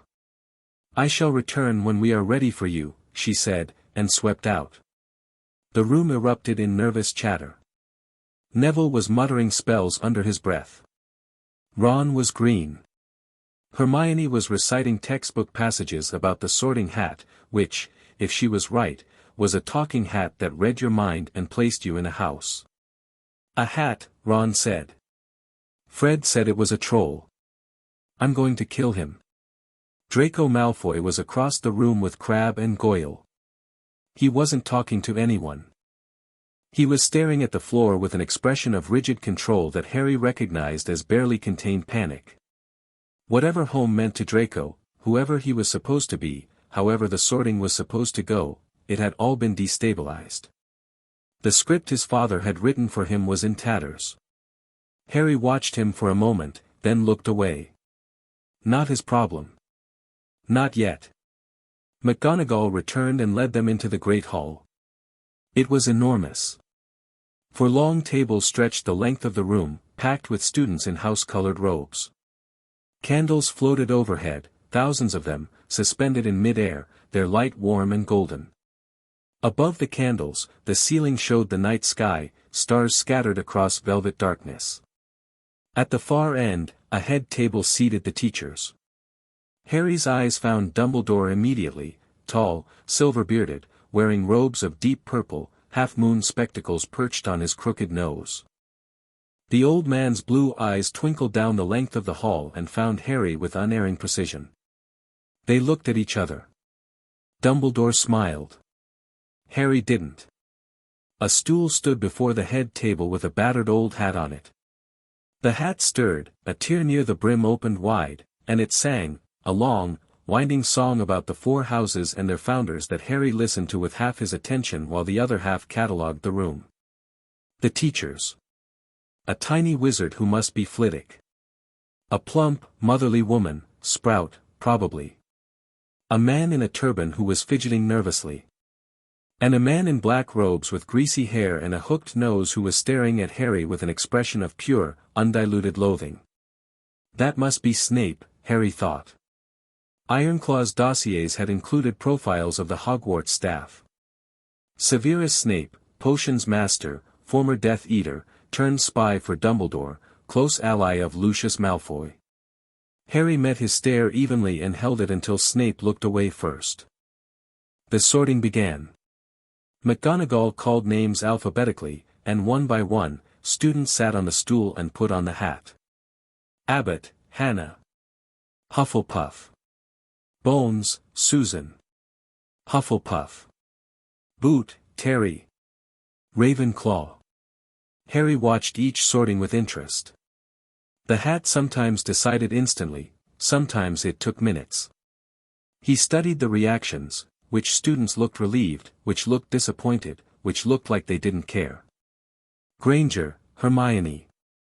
Hermione practically ran to the stool. The hat sat on her head for nearly a full minute, its brim twitching. Then, Gryffindor. Hermione beamed and hurried to the Gryffindor table. She caught Harry's eye and crossed her fingers. Longbottom, Neville. Neville tripped on the way to the stool. The hat took even longer with him, almost 2 minutes, and Neville's face went through approximately 17 emotions before the hat finally shouted, Gryffindor. Neville was so relieved he forgot to take the hat off and had to run back to return it. Malfoy, Draco. Draco walked to the stool with his chin up and his shoulders rigid. The hat barely touched his head before screaming, Slytherin. Draco's face showed nothing. He walked to the Slytherin table and sat down beside a dark-haired girl who shifted to make room for him. Then, Potter, Harry. The hall went silent. Not quiet, silent. Every head turned. Every eye fixed on him. Harry felt the weight of it like a physical force, hundreds of stares pressing against him from every direction. He walked to the stool. He sat down. McGonagall placed the hat on his head, and the brim fell over his eyes, blocking out the hall. Well, well, well. A small voice spoke directly into his mind. Harry Potter. I've been looking forward to this. Have you? Harry thought. Oh yes. You're the most interesting mind I've seen in decades. Courage, loads of it. Intelligence too. And ambition, oh my, such ambition. You've been busy this summer, haven't you? I've been getting started. Indeed. Now, where to put you? You do well in any house, frankly. That brain would shine in Ravenclaw. That loyalty, buried deep, but it's there, is pure Hufflepuff. Your courage is Gryffindor through and through. And your cunning. The hat paused. Your cunning is very, very Slytherin. Where will I do the most good? An unusual question. Most students ask where they'll be happiest, or where their friends are. I'm not most students. No. You're not. The hat was quiet for a moment. Slytherin would make you powerful. You'd dominate that house within a year. But you don't need the house to give you power, you already have it. Gryffindor would make you a symbol. The boy who lived, in the house of the brave. People would follow you. I don't want followers. I want allies. Then let me put you where you'll find them. The hat seemed to reach a decision. You have a lion's heart, Harry Potter, whether you know it or not. The courage to face Lucius Malfoy in a courtroom at 11 years old is not cunning, it is bravery. The bravery of someone who has known fear and chosen to act anyway. And that is what Gryffindor is, at its core. Not the absence of fear. The refusal to be ruled by it. Harry felt the hat shift on his head. Gryffindor. The Gryffindor table exploded. The noise was deafening, cheering, stamping, the Weasley twins chanting, "We got Potter. We got Potter." Ron was clapping so hard his hands were red. Hermione was bouncing in her seat. Neville was grinning from ear to ear. Harry took off the hat, set it on the stool, and walked to the Gryffindor table. He sat between Hermione and Neville, across from Ron, and for a moment he just let the noise wash over him. People were clapping him on the back. Shaking his hand. Saying his name. He looked up at the head table. Dumbledore was clapping politely, his expression warm. Snape looked like he'd swallowed a lemon wrapped in barbed wire. The man in the turban was watching Harry with a fixed intensity that prickled at the scar on his forehead, not pain, exactly, but a distant early warning, like a smoke alarm in another room. Harry filed that away too. The feast appeared, mountains of food materializing on golden plates, and for a while, everything was noise and warmth and the simple pleasure of being somewhere he was wanted. Harry ate roast chicken and Yorkshire pudding and potatoes and pie, and he talked with his housemates, and he laughed at the Weasley twins' jokes, and he watched the enchanted ceiling shift from stars to distant lightning and back again. And at the edge of the room, at the Slytherin table, Draco Malfoy ate in silence and did not look at anyone. The first week at Hogwarts was a gauntlet of staircases, classes, and stairs. Harry attracted attention everywhere he went, whispers followed him down corridors, students pointed, first-years and seventh-years alike craned their necks. The story of Malfoy Manor had spread through the school like fiendfire. "Is it true you bought it with a single bag of gold? I heard you walked in and challenged Malfoy to a duel for it. My dad says you're working with dark goblins to take over the ministry." Harry ignored all of it with a patience born from years of ignoring the Dursleys. He went to his classes. He did his work. He was, to the surprise of everyone who expected a wealthy lord to coast on his name, a genuinely excellent student. Charms came naturally. Professor Flitwick squeaked with delight when Harry mastered the levitation charm on his first day, a full 2 months ahead of the curriculum. Transfiguration was harder but fascinating. McGonagall watched him with sharp, approving eyes as he turned a match into a needle with only 3 attempts. Herbology was pleasant. Harry worked alongside Neville, who transformed in the greenhouse from a nervous stammerer into someone confident and knowledgeable, and Harry was happy to follow his lead. Potions was war. Snape swept into the dungeon classroom on the first day like a bat emerging from a cave, all black robes and venomous glances.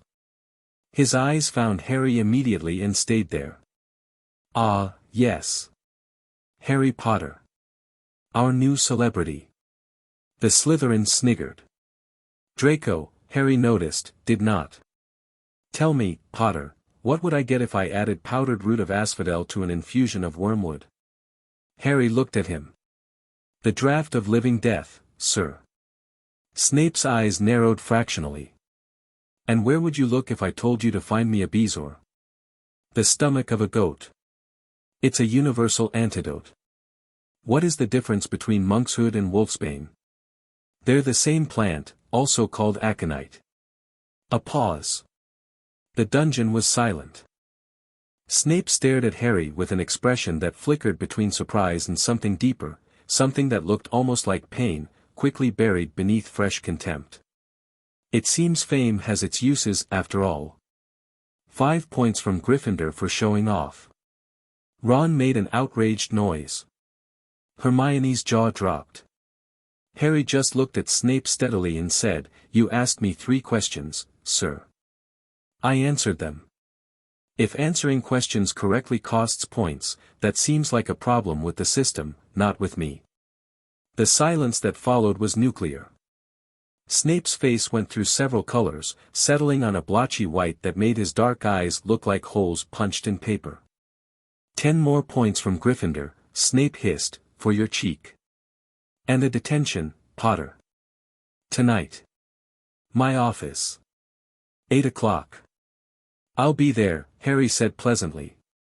The Gryffindors were furious on his behalf after class. Ron sputtered about unfairness. Hermione looked like she was physically restraining herself from writing a formal complaint. Even Neville, who was terrified of Snape, muttered that it wasn't right. "It's fine," Harry said. "He's testing me. He wants to see if I'll crumble or fight back." "And? Which one are you going to do?" "Neither. I'm going to be exactly good enough at potions that he can't justify failing me, and exactly polite enough that he can't justify more detentions. He wants a reaction, a tantrum, a complaint to Dumbledore. I'm not giving him one." Hermione stared at him. "You're 11. Why do you think like a 40-year-old politician?" "Survival skills," Harry said, and left it at that. The detention that evening was scrubbing cauldrons without magic. Snape sat at his desk, grading papers, and said nothing for the first hour. Harry scrubbed in silence, methodically, without complaint. Finally, Snape spoke. "You think you're very clever, don't you, Potter?" "I think I answered your questions correctly, sir." "Buying Malfoy Manor. Playing Lord of the Manor at 11. Do you have any idea what you've done? What forces you've set in motion? I've made enemies. I know that. You know nothing." Snape's voice was quiet, dangerous. "Lucius Malfoy is not a man you cross lightly. He has connections throughout the Ministry, the Wizengamot, and places darker still. You've humiliated him publicly. He will not rest until he has reclaimed what you took." Harry set down his scrub brush and looked at Snape directly. "You're his friend. His ally. You think I should be afraid of him?" Snape's black eyes glittered. "I think you are a child playing a game whose rules you don't understand. Everyone keeps saying that. Malfoy said it. Dumbledore implied it. And now you." Harry picked up the brush again. "I understand the rules fine, Professor. The rules are, money is power, blood doesn't make you better than anyone, and people who follow Dark Lords shouldn't get to keep their mansions while the orphans those Dark Lords made sleep in cupboards." Something shifted in Snape's expression. It was tiny, a fractional widening of the eyes, a twitch at the corner of his mouth, but Harry caught it. "Cupboards?" Snape said, very quietly. "I've got cauldrons to scrub, Professor. Unless there's something else." Snape said nothing more. Harry finished the detention at 10 o'clock and walked back to Gryffindor Tower, and he could feel Snape's stare on his back the entire way to the door. The letter from Ironclaw arrived at breakfast on the 3rd day of term, carried by a Gringotts owl that was larger, blacker, and considerably more intimidating than the school owls. It landed in front of Harry with the precision of a tactical strike and held out its leg. Harry unrolled the parchment. "Lord Potter, Lucius Malfoy has filed a formal challenge to the property transfer with the Wizengamot's Office of Magical Property. He is arguing that the original loan was obtained under duress, a laughable claim, but one that requires a formal response, and that Gringotts acted in bad faith by selling the debt to a minor, an argument that ignores the Charter of 1402 entirely but may find sympathetic ears among certain Wisengamot members. He has also, through intermediaries, contacted the Daily Prophet to push a narrative that you are being manipulated by goblins for political purposes.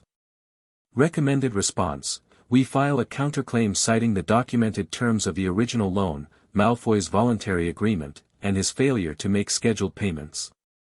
We also make public the inventory of dark artifacts recovered from the manor, not all of them, but enough to shift the narrative from "boy steals home" to "Death Eater hides illegal objects in family estate." Additionally, I have completed preliminary analysis of the diary recovered from the manor. My findings are concerning. I request a meeting at your earliest convenience. This should not be discussed by Owl. Ironclaw. Harry read the letter twice, then passed it to Hermione, who had been watching with barely contained curiosity.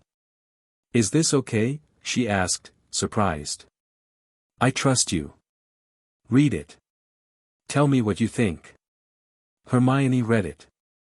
Her eyes got wider with each line. By the end, she was gripping the parchment so tightly it wrinkled. "He's trying to get the manor back through the courts," she said.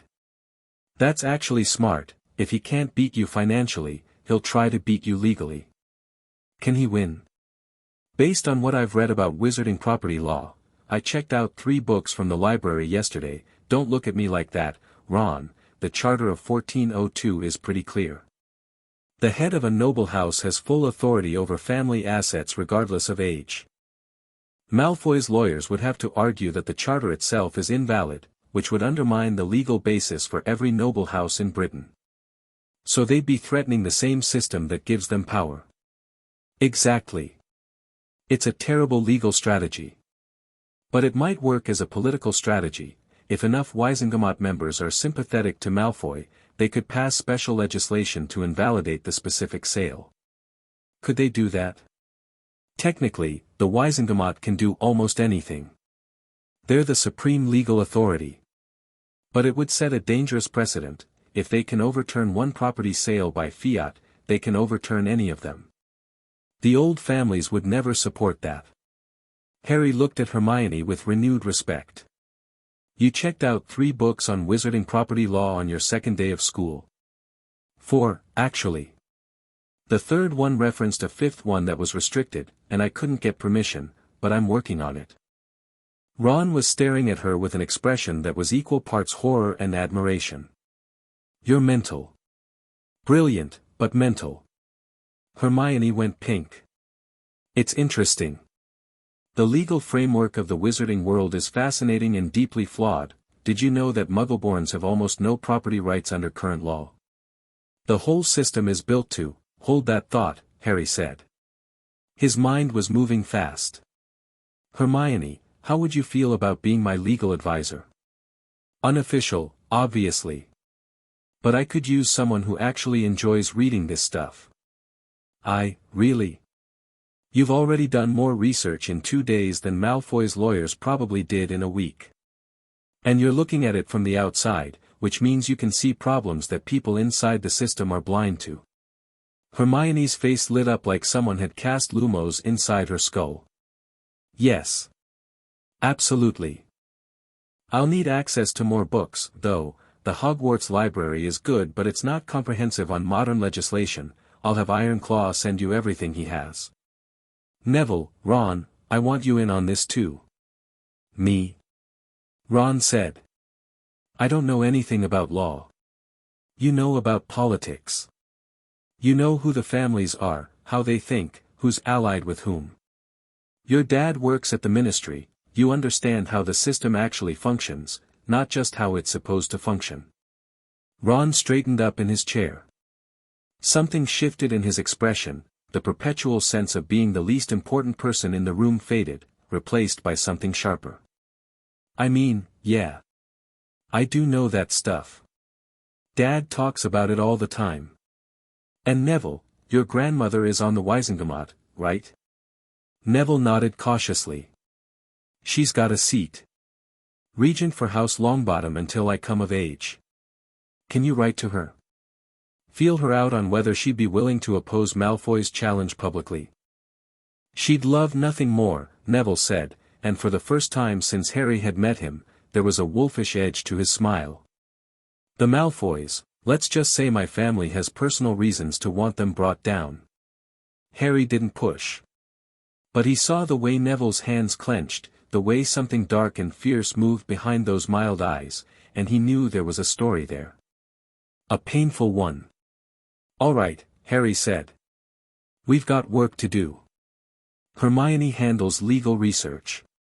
Ron maps the political landscape. Neville works the family angle. I handle Ironclaw and the financial side. What about the diary? Hermione asked. Ironclaw said his findings were concerning. I'll meet with him as soon as I can get to Gringotts. Dumbledore's been watching me, I don't think he'll let me leave the school easily. The room of requirement, Ron said suddenly. Everyone looked at him. Fred and George told me about it. A room that appears when you really need it. On the 7th floor, across from that tapestry of the trolls. It becomes whatever you need. If you needed a fireplace connected to the Floo network. Ron Weasley, Hermione said slowly, that is genuinely brilliant. Ron went the color of his hair. Yeah, well. I have my moments. Dumbledore's summons came that evening. A note delivered by a school owl, written in looping purple ink. Harry, I would be delighted if you could join me in my office this evening after dinner. I am fond of sherbet lemons. The sherbet lemons turned out to be the password for the gargoyle that guarded the headmaster's office. Harry rode the spiral staircase up and knocked on the heavy oak door. Come in, Harry. The office was extraordinary. Circular, filled with strange silver instruments that whirred and puffed, lined with portraits of sleeping headmasters, dominated by a massive desk behind which sat Albus Dumbledore. And on a golden perch beside the desk, a bird. A phoenix. It was the most beautiful creature Harry had ever seen, scarlet and gold plumage that seemed to glow from within, black eyes that held an intelligence that was vast and warm and ancient. The bird trilled softly when Harry entered, and the sound went straight through his chest and into something deep and quiet. That's Fawkes, Dumbledore said, smiling. He seems to like you. Harry tore his eyes from the phoenix. You wanted to see me, sir. Please, sit. Sherbet lemon. No, thank you. Dumbledore's blue eyes twinkled behind their spectacles. He looked exactly like his chocolate frog card, ancient, wise, slightly mad. But Harry had spent a month reading about this man, and he saw the machinery turning behind those kind eyes. I must confess, Dumbledore said, that you are not quite what I expected, Harry. What did you expect? A boy in need of guidance, perhaps. Overwhelmed by a world he didn't know existed. Grateful for a helping hand. A gentle smile. Instead, I find a young man who has purchased one of the most prestigious estates in Britain, assembled a team of goblin advisors, and is currently being sued by one of the most powerful wizards in the Wizengamot. All before his first week of classes. You left me with the Dursleys for 10 years, Professor. The twinkle dimmed. Dumbledore's expression shifted, not to guilt, exactly, but to something more careful. I did. And I had very good reasons, I'm sure you did. I'm sure they were excellent reasons. Strategic, well considered, for the greater good. Harry paused. But you never checked. In 10 years, you never once checked to see if I was all right. And I wasn't. Dumbledore was quiet for a long moment. Your aunt and uncle kept me in a cupboard. Fed me scraps. Told me my parents were worthless drunks who died in a car crash. Dudley used me as a punching bag. And not one person from the magical world knocked on the door in a decade.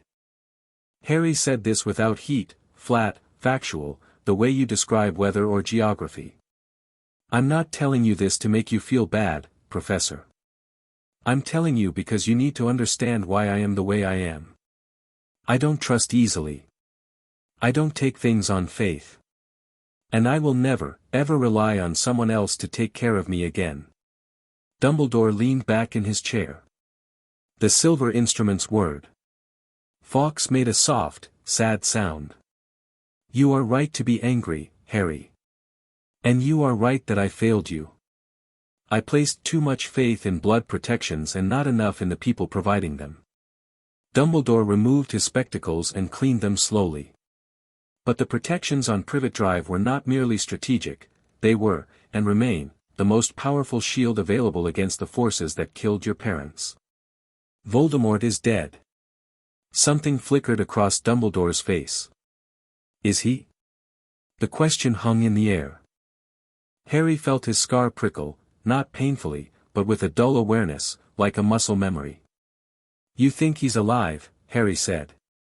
I think he is, not entirely gone. And I think the day will come when you will need every protection available to you.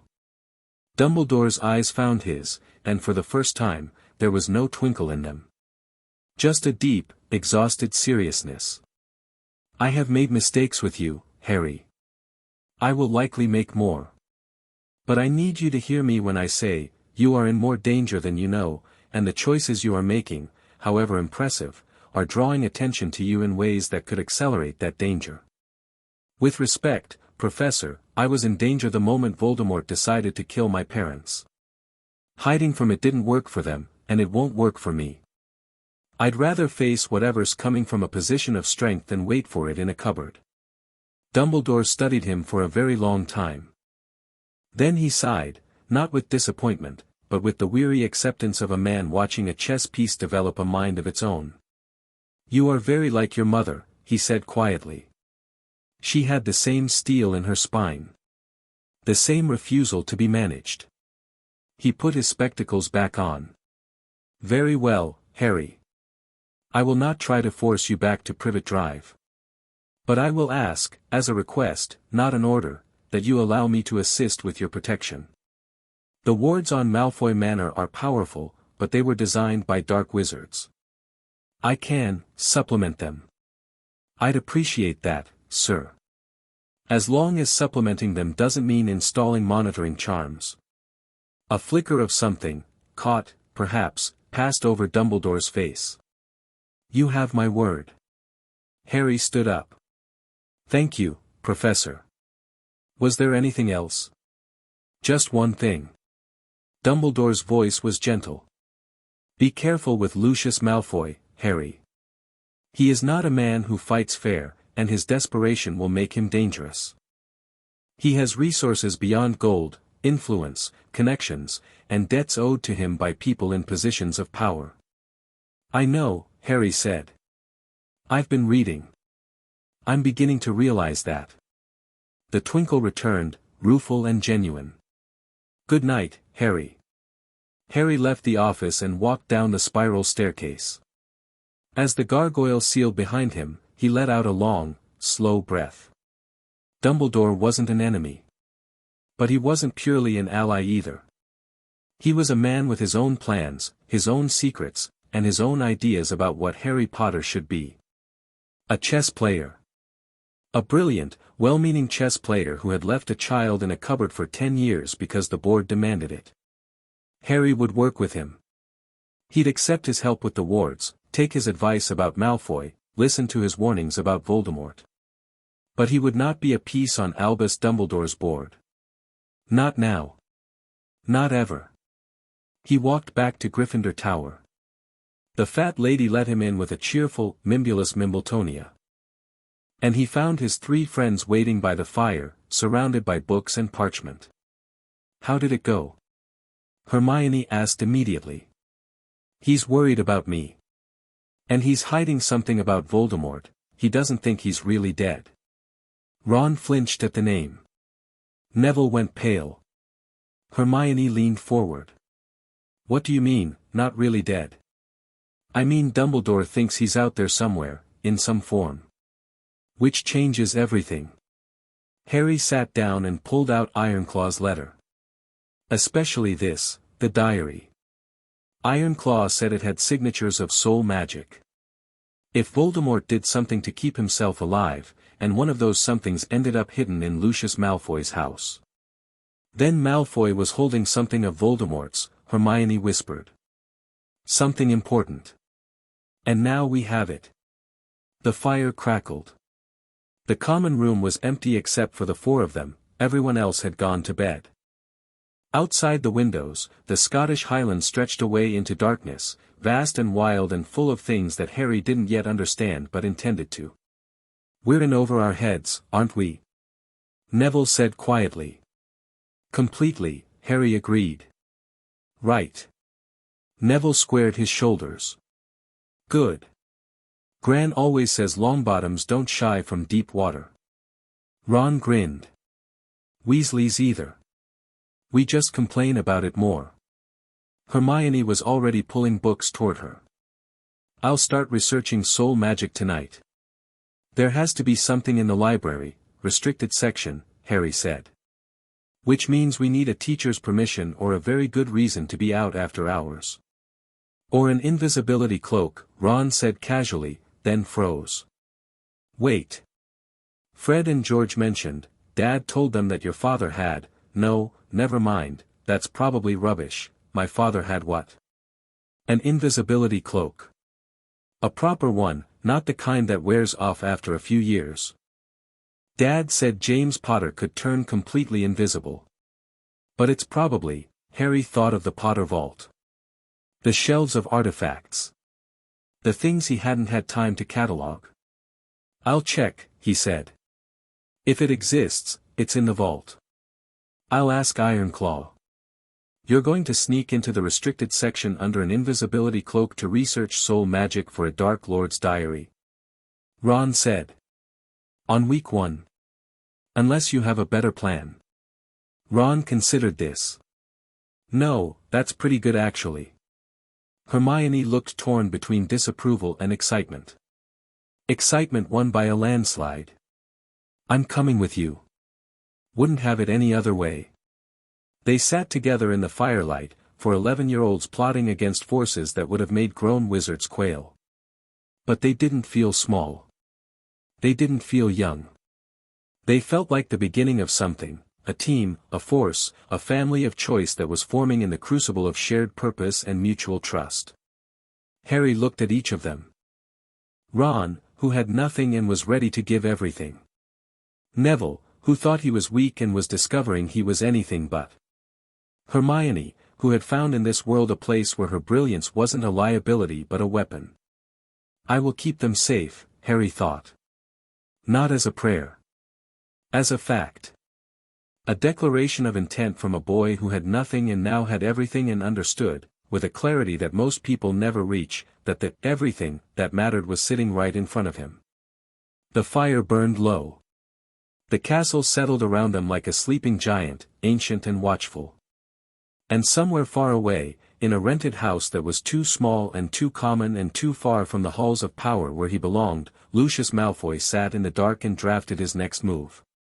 Chapter 3, What Money Can't Buy. The owl from the ministry arrived on a Tuesday morning, 3 weeks into term, and it landed in Harry's porridge.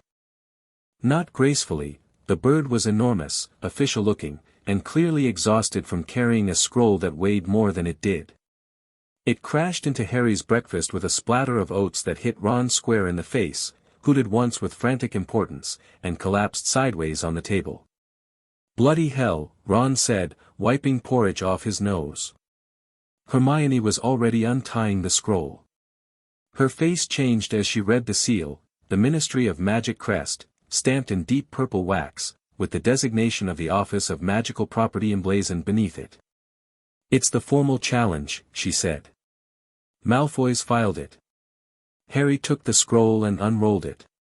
The language was dense, legalistic, deliberately intimidating, 3 feet of parchment packed with wherefores and heretofores and citations of obscure statutes. But the core argument was exactly what Ironclaw had predicted. Lucius Malfoy was claiming the original loan had been obtained under duress. He was arguing that Gringotts had acted in bad faith by selling the debt to a competitor, specifically, the son of a family that had been in open conflict with the Malfoys during the previous war. And he was challenging Harry's legal authority to make the purchase at all, arguing that the Charter of 1402 applied only to adults of sound mind, and that an 11-year-old could not meet that standard. The hearing was scheduled for October 15. 3 weeks away. Before the full Wisengamot. He's not trying to win on the law, Hermione said, reading over Harry's shoulder. He's trying to win on politics. A full Wisengamot hearing means every member votes. He doesn't need a legal argument, he just needs enough sympathetic votes. How many does he need? Neville asked. Simple majority. There are 50 seats on the Wisengamot. He needs 26. And Ironclaw said Malfoy has funded 14 members directly, Harry said. Plus however many others owe him favors or share his ideology. Ron had been counting on his fingers. Dad says the hardline pureblood faction is about 20 members strong. Then there's maybe 10 moderates who could go either way. The progressive faction, Dumbledore's people, is about 15, and there are 5 seats that are basically empty or held by people who never show up. So Malfoy starts with 20 and needs 6 more from the moderates, Hermione said. That's doable for him. Not if we get to them first, Harry said. The plan came together over the next 3 days, assembled in corners of the common room and empty classrooms, and one memorable session in Moaning Myrtle's bathroom, which had the advantage of being a place nobody else wanted to be. Harry wrote to Ironclaw with instructions: prepare a full financial disclosure of the Malfoy loan, including the original terms, the payment history, and the missed installment. No embellishment, no spin, just the numbers. Numbers didn't lie, and the story they told was damning enough on its own. Hermione drafted a legal brief. She was 11 years old and she drafted a legal brief, and when Harry read it, he realized with a chill that she was better at this than any of the lawyers Malfoy had hired. Her argument was elegant. The Charter of 1402 had been invoked successfully over 300 times in wizarding legal history, and not once had an invocation been overturned on grounds of age. To rule against Harry would be to invalidate centuries of precedent and threaten the legal foundation of every noble house in Britain. You're saying that ruling against me is ruling against themselves, Harry said. Exactly.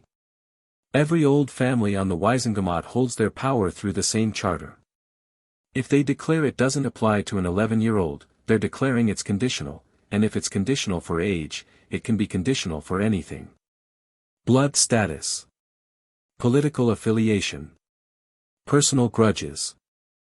The purebloods would never accept that.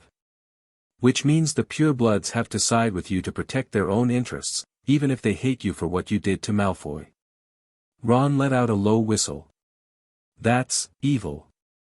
In a good way. Neville's contribution came through his grandmother. Augusta Longbottom, it turned out, had been waiting for an opportunity to go after the Malfoys for years. The Longbottom seat on the Wisengamot was one of the most respected, and Augusta wielded it with a ferocity that made grown politicians flinch. Her reply to Neville's letter was brisk and enthusiastic: tell Lord Potter that I will speak to Griselda Marchbanks, Tiberius Ogden, and Amelia Bones personally. The moderate faction will hear our position before they hear Malfoy's. Your grandmother is not without influence, Neville. It is time you learn to use it. Also, your Uncle Algy says well done on the Gryffindor sorting. I told him you were always braver than you believed. Neville read the letter 3 times, his eyes bright. The last line clearly meant something to him that went beyond politics. Harry sent one more owl. This one went to Ted Tonks. Ted, you said your door was open. I have a question. Your wife's sister is Narcissa Malfoy. How is she handling all this? And more importantly, is there any chance she'd be willing to talk to me? Harry, the reply came the next morning. Harry, that's a brave question and a smart one. Narcissa is many things, but she's not her husband. She married into the Malfoy name, she was born a Black. The Black family pride runs deeper than any marriage, and right now, Lucius is destroying what's left of the Malfoy reputation. Andromeda, my wife, hasn't spoken to Narcissa in 20 years. But she's willing to try. No promises. Be careful with this one, Harry. Narcissa Malfoy is the most dangerous person in that family, and that includes Lucius. She's dangerous because she's smart and because everything she does for Draco. Harry stared at that last line for a long time. Everything she does for Draco. A mother who would do anything for her son. Harry didn't know what that felt like from the receiving end, but he understood the power of it. If Narcissa Malfoy could be convinced that Lucius's war against Harry was hurting Draco more than helping him. He filed it away. Not yet. But soon. Classes continued. Harry threw himself into them with an intensity that surprised his teachers and alarmed his classmates. He wasn't just learning, he was consuming. Every spell, every theory, every historical reference was absorbed and catalogued and connected to the larger picture forming in his mind. Defense against the dark arts should have been his favorite subject, given his history. Instead, it was his most frustrating. Professor Quirrell was a stuttering, garlic-reeking mess of a man who seemed terrified of his own shadow. His lessons were disorganized, his knowledge seemed secondhand, and he spent more time stammering through theoretical explanations than actually teaching them to defend themselves. But there was something else. Something that nagged at Harry every time he sat in Quirrell's classroom. His scar hurt. Not always. Not badly. But whenever Quirrell turned his back, that ridiculous turban facing Harry, a dull throb would pulse through the lightning bolt on his forehead. It wasn't crippling. It was more like a signal. A frequency. Something reaching out and being deflected by something inside him. Does anyone else get headaches in his class? Harry asked casually one evening. Only from boredom, Ron said. His stutter gives me a headache, Hermione offered. Does that count? Never mind. Harry didn't mention it again. But he started watching Quirrell more carefully. The man avoided Harry's eyes. He avoided everyone's eyes, actually, but with Harry, there was something specific. Not just nervousness. Awareness. The way prey watches a predator, or possibly the other way around. Meanwhile, the story of the upcoming Wisengamot hearing spread through Hogwarts with predictable speed. Students chose sides openly, the Slytherins largely backed Malfoy, the Gryffindors backed Harry, and the Ravenclaws and Hufflepuffs split roughly along family lines. Draco was the barometer. Harry watched him across the Great Hall, in shared classes, in the corridors. The other boy carried himself with a rigid dignity that was clearly costing him everything he had. His housemates treated him differently now, not with contempt, exactly, but with the careful distance people keep from someone whose star is falling. In Slytherin, where power was everything, Draco's family's humiliation was a weakness, and weakness was exploited. Harry saw it happen in potions. A Slytherin named Theodore Nott, thin, dark-eyed, the son of a known Death Eater, made a comment about homeless Malfoys that was just quiet enough for Snape to ignore and just loud enough for Draco to hear. Draco's jaw clenched. His hands gripped the edge of his desk. But he said nothing. After class, Harry caught up with Draco in the corridor. This was risky. Crabbe and Goyle were right behind him, and a cluster of Slytherins watched from a distance. Malfoy. Draco turned. His grey eyes were cold, his posture coiled. What do you want, Potter? To tell you that Nott's a prat, and you shouldn't let him get away with that. Draco stared at him. Whatever he'd expected Harry to say, it wasn't that. I don't need your pity. I'm not offering pity. I'm offering observation. You're letting people like Nott set the terms of your situation. That's a mistake. And what would you know about it? I know what it's like to have people think they can say whatever they want about you because they think you're powerless. I lived with it for 10 years. Harry met his eyes. The trick is to make them wrong. He walked away before Draco could respond. He didn't look back, but he felt the other boys stare on him like a physical weight, and he knew, without knowing how he knew, that something in that brief exchange had landed. The room of requirement turned out to be real, and it was everything Fred and George had promised. Harry found it on a Thursday night, pacing the 7th-floor corridor across from the tapestry of Barnabas the Barmy. I need a room with a fireplace connected to the flue network, he thought, and on his third pass, a door materialized in the wall. The room that appeared was small and warm, a stone fireplace, 2 comfortable chairs, a table with a pot of tea. The fire was already burning, and when Harry tossed in a pinch of flue powder from the jar on the mantel, the flames turned emerald green. Iron Claw, Gringot's London, he said, kneeling before the fire. The goblin's face appeared in the flames within seconds, sharp and alert despite the late hour. Lord Potter. I expected to hear from you sooner. I've been busy. Tell me about the diary. Ironclaw's expression shifted. The professional mask slipped, and beneath it was something Harry had never seen on the goblin's face before, something that looked almost like fear. Not through the flue, Ironclaw said. Come through. Harry glanced back at the door. He was supposed to be in bed. Filch patrolled the corridors. If he was caught, he stepped into the flames. The flue deposited him in Ironclaw's office, coughing soot. The goblin was standing behind his desk, and beside him stood Razorfang, the cursebreaker. On the desk between them, sealed in its containment box, sat the diary. Close the door, Ironclaw said. Harry closed it. The wards on the office hummed audibly, sealing them in. What we are about to tell you, Razorfang said, is knowledge that could get all 3 of us killed. I need you to understand that before I continue. I understand. Razorfang placed her long-fingered hand on the containment box. This object is a horcrux.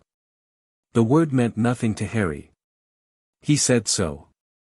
A horcrux, Razorfang said, is the darkest artifact in existence. It is created by committing murder and using the act of killing to tear the soul. A piece of the killer's soul is then placed inside an object, anchoring the killer to life. As long as the horcrux exists, the person who created it cannot truly die. The room was very quiet. Harry heard his own heartbeat, loud and steady, and the faint hum of goblin wards, and nothing else. The diary contains a piece of Voldemort's soul, he said. Yes.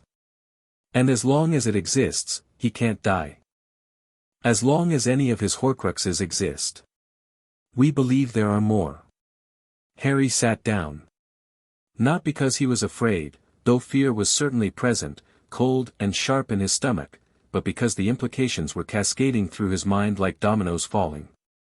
Voldemort had split his soul. He had created objects that anchored him to life. And one of those objects had been sitting in Lucius Malfoy's study, hidden in a secret compartment, for a decade. Malfoy knew, Harry said. Lucius knew what he had. Almost certainly. He was one of Voldemort's inner circle. The diary was likely entrusted to him for safekeeping. What does it do? Beyond keeping Voldemort alive? Razorfang hesitated. The diary is interactive. Our analysis suggests it can communicate. Write in it, and it writes back. Given time and proximity, it could possess the writer, drain their life force to restore itself. To restore him.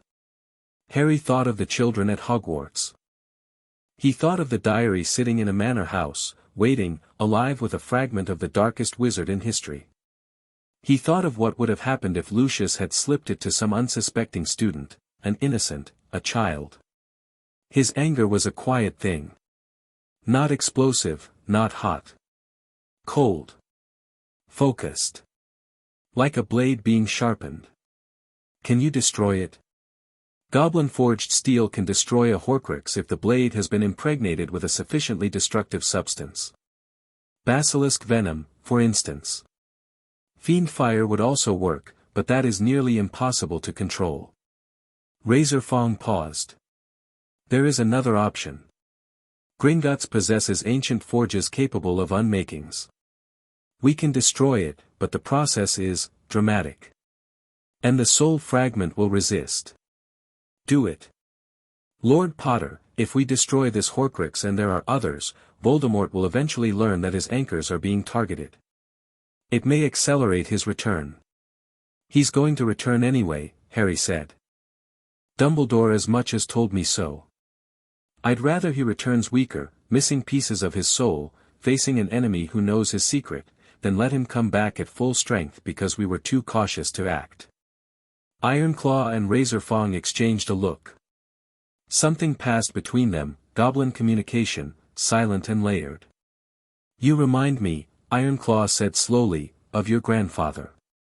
Fleamont Potter once told me that the most expensive thing in the world is hesitation. I never forgot it. Smart man. He was. And he trusted goblins at a time when no wizard did. That trust was repaid in full. Ironclaw straightened. We will destroy the diary. I will schedule the unmaking for the night before the Wisengamot hearing. And Lord Potter, I suggest you do not tell Dumbledore about this. Why? Because Dumbledore has known, or at least suspected, that Voldemort used horcruxes for years. He has done nothing. He has been planning. Whatever long game Albus Dumbledore is playing, it does not involve destroying horcruxes on your timetable. It involves destroying them on his. Harry absorbed this. It tracked with everything he knew about Dumbledore, the chess player, the long game strategist, the man who would leave a child in a cupboard for 10 years because the board demanded it. He's waiting, Harry said. He wants Voldemort to come back. Not because he wants the war, but because he thinks it's inevitable and he wants to control the terms. And if you destroy the horcruxes now, on your terms, you disrupt his plan. He will be forced to adapt. To deal with you as an actor, not a piece. Harry nodded slowly. Destroy the diary. And start looking for the others. That will require research. Resources. And quite possibly breaking into places that do not welcome goblins. Then it's a good thing you've got a wizard partner. Ironclaw's thin smile was all teeth. Indeed it is. Harry stepped back through the flue at 1 a.m, emerged into the room of requirement covered in soot, and found Hermione sitting in one of the chairs, reading. He nearly hexed her out of pure reflex. Don't do that. I followed you, she said calmly, not looking up from her book. You've been going out after curfew for weeks, don't look at me like that, I'm observant, and I wanted to make sure you weren't doing anything stupid. I wasn't doing anything stupid. You flew to Gringotts in the middle of the night. That's at least a little stupid. She finally looked up. Her brown eyes were sharp and worried. What did Ironclaw tell you? Harry sat down across from her. He ran his hands through his hair, a habit he'd developed when thinking, and considered how much to share. Hermione had been invaluable. She was brilliant, loyal, and relentless. She was also 11, and the knowledge he carried was the kind that could get people killed. But she was already in this. She'd put herself in it.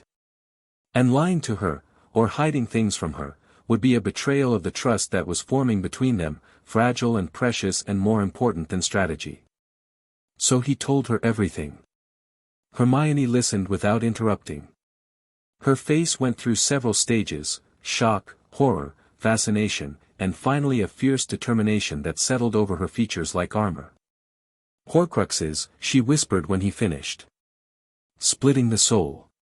That's the most evil thing I've ever heard of. Yeah.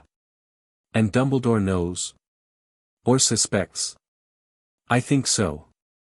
I think he's known for a long time. I think that's why he's been so careful with me, why he put me at the Dursleys, why he wants me at Hogwarts, why he's playing this whole long game.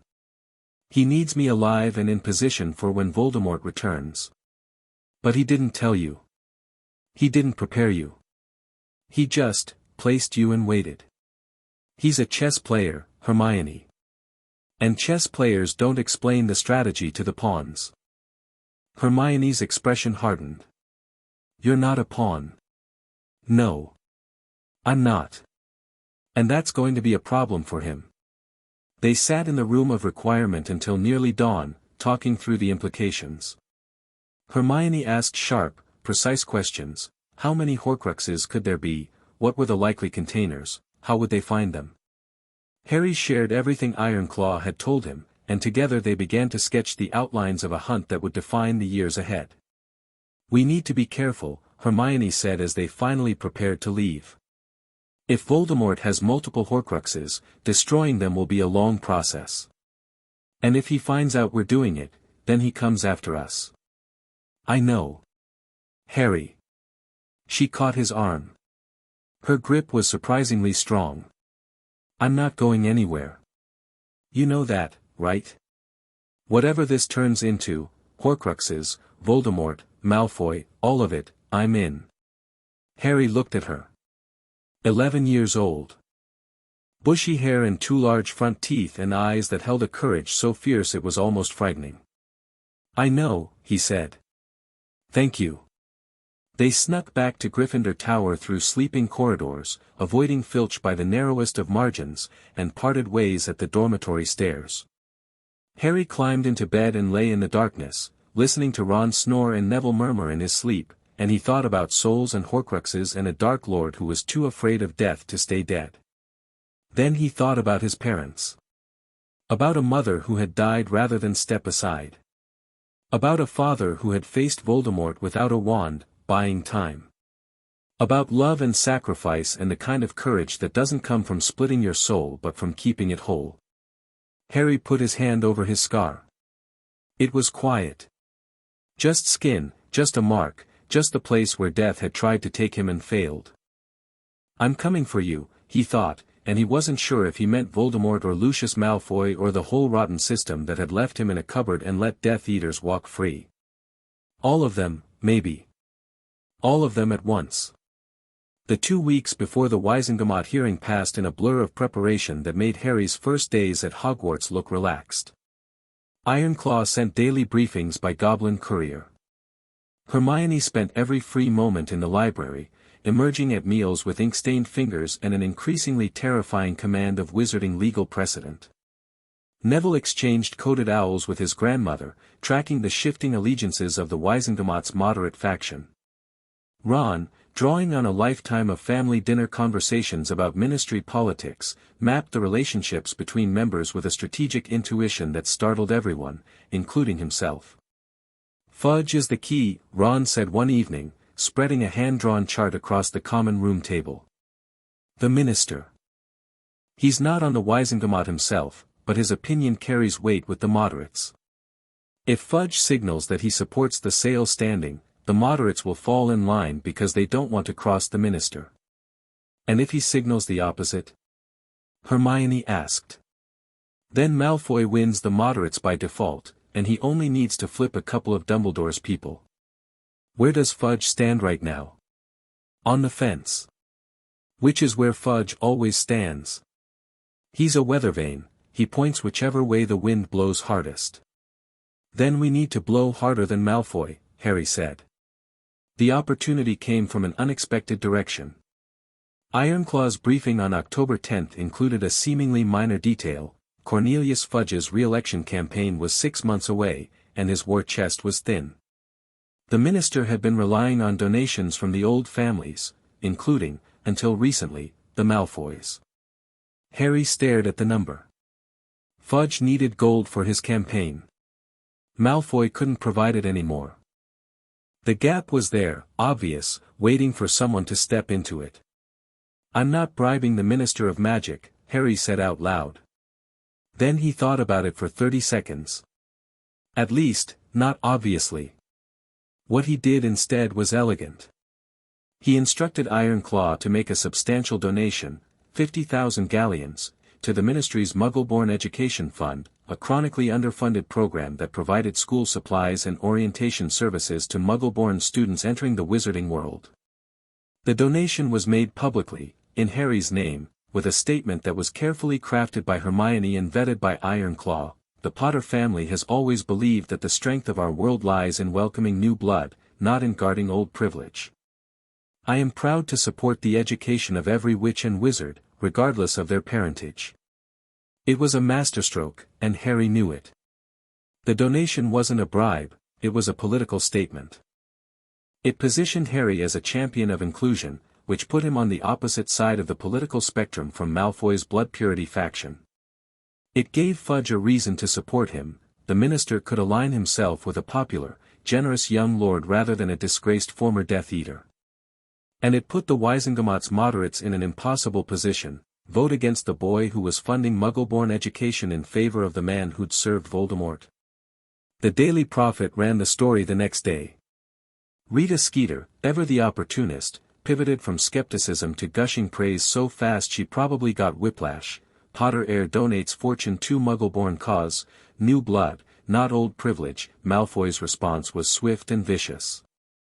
He gave an interview, carefully worded, dripping with aristocratic contempt, in which he described Harry as a naive child being manipulated by goblins and political operators, and warned that allowing an 11-year-old to make financial decisions of this magnitude sets a dangerous precedent for all magical families.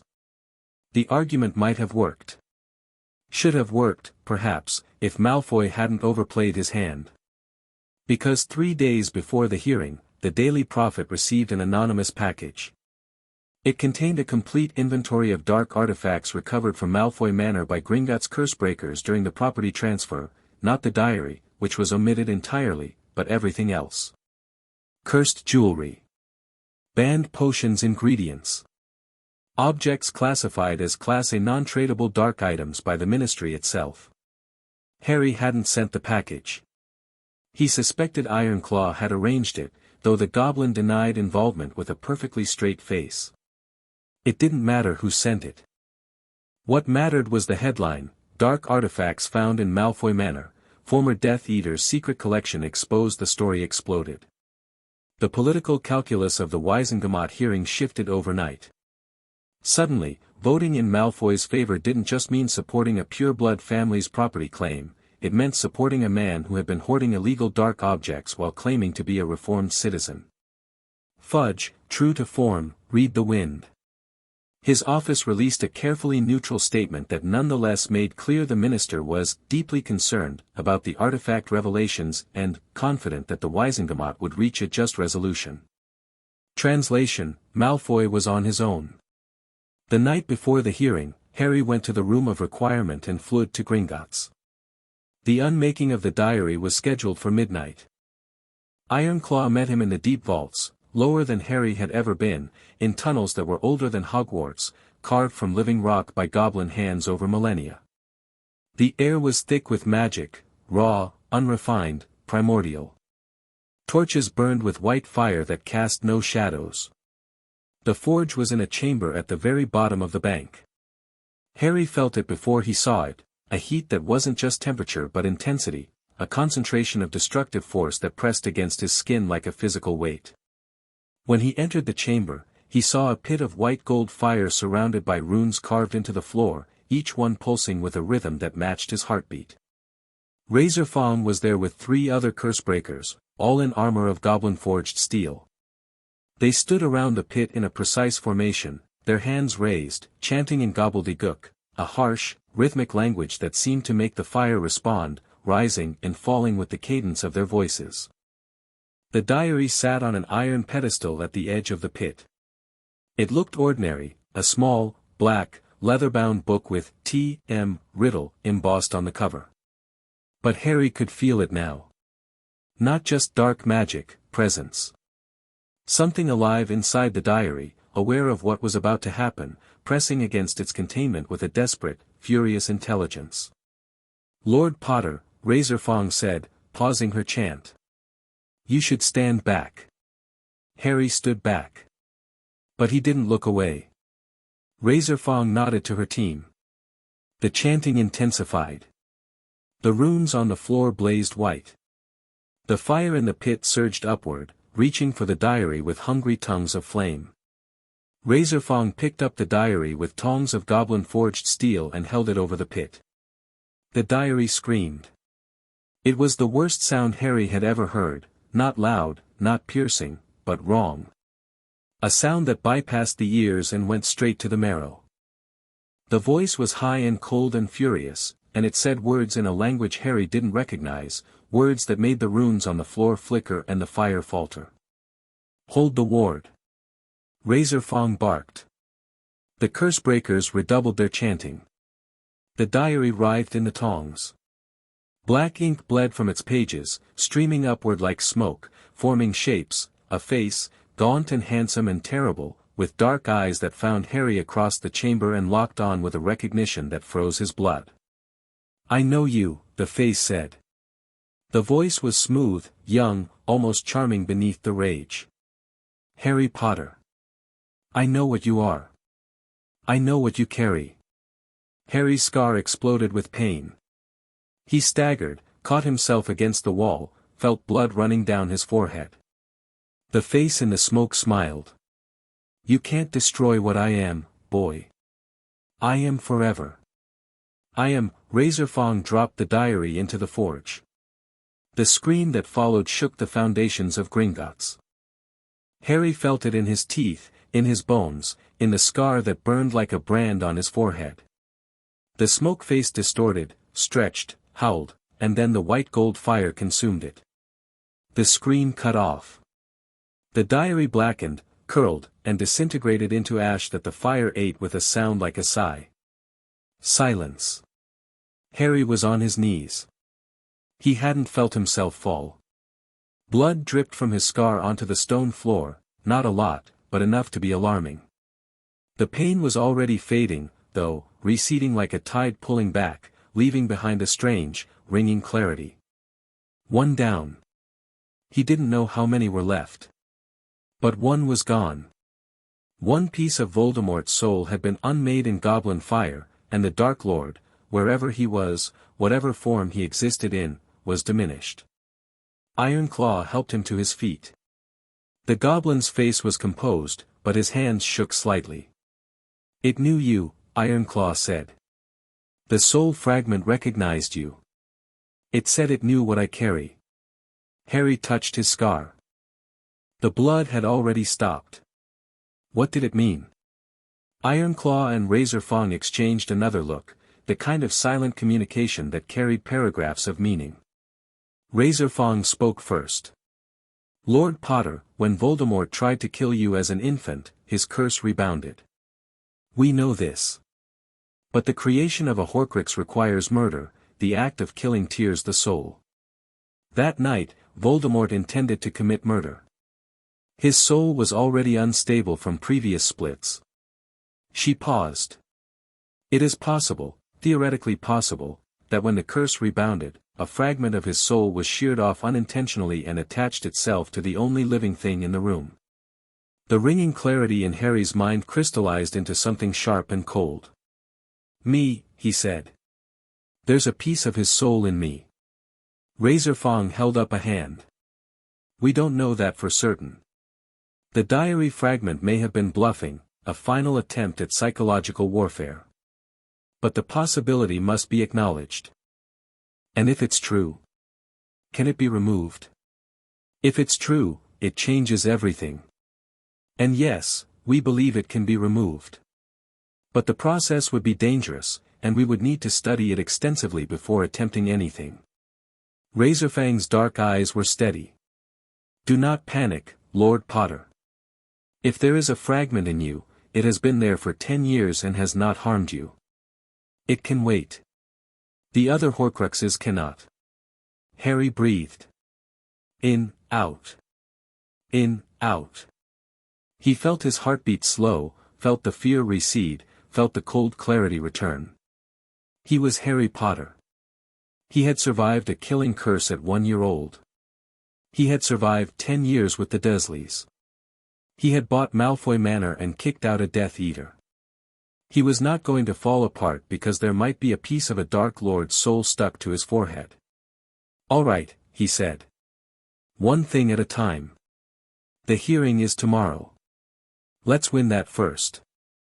The Wisengamot chamber was deep beneath the Ministry of Magic, a circular room with tiers of stone benches rising on all sides, like a Roman amphitheater. 50 seats, each carved with the crest of the family or position it represented. Torches burned with steady blue fire. The ceiling was enchanted to show a clear sky, distant and impartial. Harry arrived with Iron Claw and a goblin legal representative named Steelbeak, who wore formal robes of black and gold and carried a briefcase that probably contained enough documentation to bury the entire Wizengamot in paper. Hermione had wanted to come, had argued, begged, and very nearly threatened, but in the end agreed that an 11-year-old Muggleborn which accompanying the respondent would not play well with the pureblood faction. "Write down everything that happens," she told Harry fiercely at breakfast. "Every word. Every vote. Every facial expression. I'll do my best. Do better than your best." The chamber was already filling when Harry took his seat at the respondent's bench. Across the room, Lucius Malfoy sat with his legal team, 3 wizards in expensive robes who radiated the particular confidence of people being paid by the hour. Malfoy himself looked immaculate, hair perfect, robes pristine, silver-headed cane resting against his knee. But his eyes betrayed him. They were too sharp, too watchful, flicking around the chamber counting allies and reading faces. Harry met his gaze across the room. He didn't nod. He didn't glare. He just looked at Lucius Malfoy with the calm, steady assurance of someone who had already won and was waiting for everyone else to catch up. Malfoy's jaw tightened. He looked away. The Wizengamot members filed in. Harry matched faces to names from Ironclaw's dossiers: Augusta Longbottom, severe and magnificent in her vulture-topped hat. Amelia Bones, square-jawed and fair, head of the Department of Magical Law Enforcement. Dumbledore, in his capacity as Chief Warlock, presiding from the highest bench. A dozen faces Harry recognized from the pureblood faction, older wizards and witches with aristocratic features and cold eyes. Fudge sat in the minister's box to the side, wearing a lime-green bowler hat and an expression of determined neutrality that fooled nobody. Dumbledore called the hearing to order.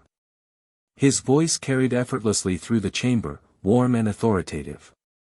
"We are here to consider the petition of Lucius Abraxas Malfoy, who challenges the transfer of the property known as Malfoy Manor to Harry James Potter, Lord of the ancient and noble House of Potter. Mr. Malfoy, you may present your case." Malfoy's lead lawyer, a smooth, silver-tongued wizard named Blackthorn, stood and delivered a polished argument that lasted 20 minutes. He hit every point. The loan had been taken under financial duress caused by legal proceedings that were themselves unjust. Gringotts had acted in bad faith by selling the debt to a rival family. And the Charter of 1402, while historically significant, could not have been intended to grant full financial authority to a child of 11. It was well delivered. Practiced. Convincing, even, if you didn't look too closely. Harry's turn. He stood. The chamber went quiet. 50 pairs of eyes fixed on him, an 11-year-old boy in school robes with a Potter ring on his finger, standing before the supreme legal authority of Wizarding Britain. He didn't rush. He didn't fidget. He spoke clearly, without notes, looking each Wizengamot member in the eye as he addressed them. Members of the Wizengamot. The facts of this case are simple. Lucius Malfoy took a loan from Gringotts, secured against his property. The terms were clear. He agreed to them. He signed the contract in blood, as all goblin contracts require. He then failed to meet those terms, not once, but repeatedly, with the final missed payment triggering the debt sale clause that was plainly written in his agreement. Harry paused. Let the silence work. I purchased the debt legally, as is my right under the Charter of 1402, the same charter that grants every noble house in this chamber the authority to manage their family's affairs. Mr. Blackthorn argues that this charter should not apply to me because of my age. I ask you to consider what that argument means. If the charter's protections can be revoked based on age, they can be revoked based on any criteria this body chooses. Blood status. Political affiliation. Personal grudges. The charter protects all of you. If you weaken it for me, you weaken it for yourselves. A murmur ran through the chamber. Harry saw Augusta Longbottom nod, almost imperceptibly. Amelia Bones was watching him with an expression of frank interest. As for the claim of bad faith, Gringot sold a debt to a willing buyer. That is their business. That is what they do. To rule that they cannot sell debts to certain buyers based on family history would be to tell the goblins who can and cannot do business with them. I don't think anyone in this chamber wants to set that precedent. Now the murmur was louder.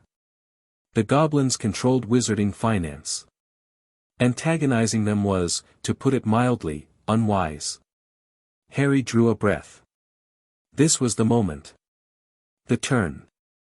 But let me address the real issue. The real reason we're here. Lucius Malfoy is not fighting to preserve a legal principle. He is fighting because he lost his home, and he is embarrassed, and he believes that his family name and his political connections entitle him to a different set of rules than the rest of us. The chamber went dangerously quiet. I understand his anger. I do. Losing your home is a terrible thing. I know because I never had one. I grew up in a cupboard under a staircase, in a muggle house, wearing second-hand clothes, told that my parents were worthless. And the entire time, I had a fortune sitting in Gringotts that nobody told me about, and a magical guardian who never checked to see if I was alive. Harry did not look at Dumbledore. He didn't need to. He could feel the old man's gaze. So when I learned what I had, I used it.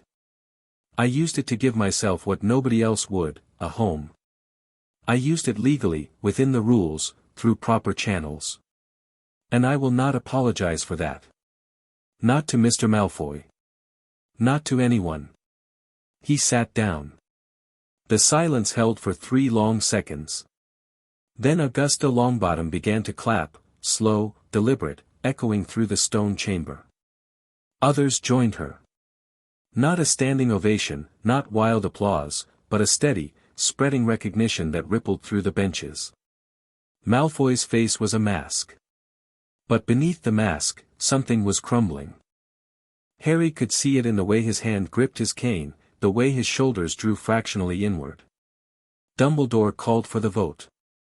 All those in favor of sustaining the property transfer to Lord Potter. Hands rose. Harry counted. Augusta Longbottom. Amelia Bones. Griselda Marchbanks. Tiberius Ogden. One after another, the progressive faction voted in Harry's favor. Then the moderates, slowly, with visible calculation, but they rose too. 31 hands. All those in favor of reversing the transfer in favor of Mr. Malfoy. 14 hands. The hardline pureblood faction, minus several notable absences, members who had chosen not to attend rather than vote against Malfoy publicly. The moderates who had voted against Harry numbered only 3. The motion to reverse fails, Dumbledore announced. The transfer of Malfoy Manor to Lord Harry James Potter is sustained by a vote of 31 to 14. It was over. Harry didn't celebrate. He stood, inclined his head respectfully to the Wizengamot, and turned to leave. As he passed Malfoy's bench, Lucius rose to block his path. They stood face to face. The chamber was emptying around them, members filing out in murmuring clusters, but the space between Harry and Malfoy was a bubble of silence and intensity. "You think you've won," Malfoy said. His voice was low, stripped of performance, raw with barely controlled fury. "You've won a house. A vote. A few headlines. You have no idea what's coming, Potter. No idea what powers you've set yourself against. I know about the diary, Malfoy." The color drained from Lucius's face. Not slowly, instantaneously, like someone had pulled a plug. His gray eyes went wide, and for a moment, just a moment, the mask dropped entirely and Harry saw what was underneath, naked, animal terror. "I don't know what you're—" "Yes, you do. The diary in your study. T.M. Riddle's diary. The one you were keeping safe for your master." Harry stepped closer, dropping his voice so only Malfoy could hear.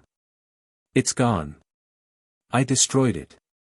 And if you ever threaten me again, if you ever come after my friends or my home or anyone I care about, I will make public exactly what you were hiding and exactly what it was. And then it won't just be your house you lose, Lucius. It'll be everything." Malfoy stared at him. The terror was still there, but something else was forming beneath it, a recalculation, rapid and desperate. Harry could practically see the gears turning. The diary was destroyed. Whatever Voldemort had entrusted to him was gone. And the boy standing in front of him knew what it was. "You're making an enemy you can't afford, Potter," Malfoy whispered. "I've already got one. He killed my parents. Compared to him, you're a footnote." Harry stepped around him and walked out of the chamber. Ironclaw fell into step beside him in the corridor. The goblin said nothing for a full minute. Then, "That was either very brave or very stupid. Why can't it be both?" Ironclaw made that grinding stone sound that passed for laughter. "Your grandfather would have liked you. I wish I'd known him. He would have said the same thing." They walked through the ministry's atrium, past the golden fountain, past the security desk, into the lifts that would carry them back to the surface. Harry was tired, bone-deep tired, the kind that came from running on adrenaline for hours and suddenly stopping. But beneath the exhaustion, something burned. He had won. Not just the hearing, something larger. He had stood in the heart of wizarding power and spoken as an equal, and they had listened. Not because of his scar. Not because of his parents. Because of what he'd done and how he'd done it. The lift doors opened. London sunlight poured in, golden and warm. "What now?" Ironclaw asked. "Now I go back to school. I've got a charms essay due tomorrow and Hermione will kill me if I'm late." He came through the flue into the room of requirement at 4:30 in the afternoon, still in his formal robes, still wearing the buzz of victory like a second skin. The room had configured itself into something warm, a fireplace, deep chairs, a long table covered in books and parchment. His friends were waiting. Ron jumped up. "Well?" 31-14. The room erupted. Ron whooped. Hermione clapped her hands over her mouth. Neville punched the air with a ferocity that startled everyone, including himself.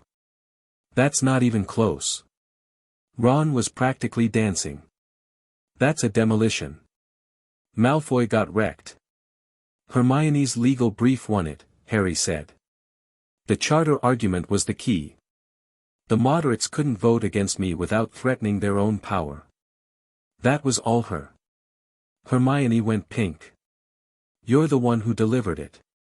"I just wrote the research, and the research was the weapon." "Take the credit, Hermione. You earned it." She beamed. It was the unguarded, unself-conscious smile of someone being recognized for something they'd poured their heart into, and it transformed her face entirely. They settled into chairs and Harry told them everything, the hearing, the speeches, the vote, Malfoy's reaction. He told them about confronting Lucius with the diary knowledge. He told them about the diary's destruction, the scream, the face and the smoke. He told them what Razorfang had said about his scar. This last part brought the celebration to a halt. Ron went pale. Neville gripped the arms of his chair. Hermione's expression shifted from triumph to something harder and more complicated. "A piece of his soul," she whispered. "In your scar. Maybe. We don't know for sure. But if it's true, the goblins think they can remove it. It's been there for 10 years without hurting me. It can wait until we know more." Harry looked at each of them. "I need you to hear me, I'm not scared of this. I'm not going to fall apart. We have a plan, find the horcruxes, destroy them, and when Voldemort comes back, we'll be ready." "We?" Ron said. "Harry, we're first years. We can barely cast Lumos.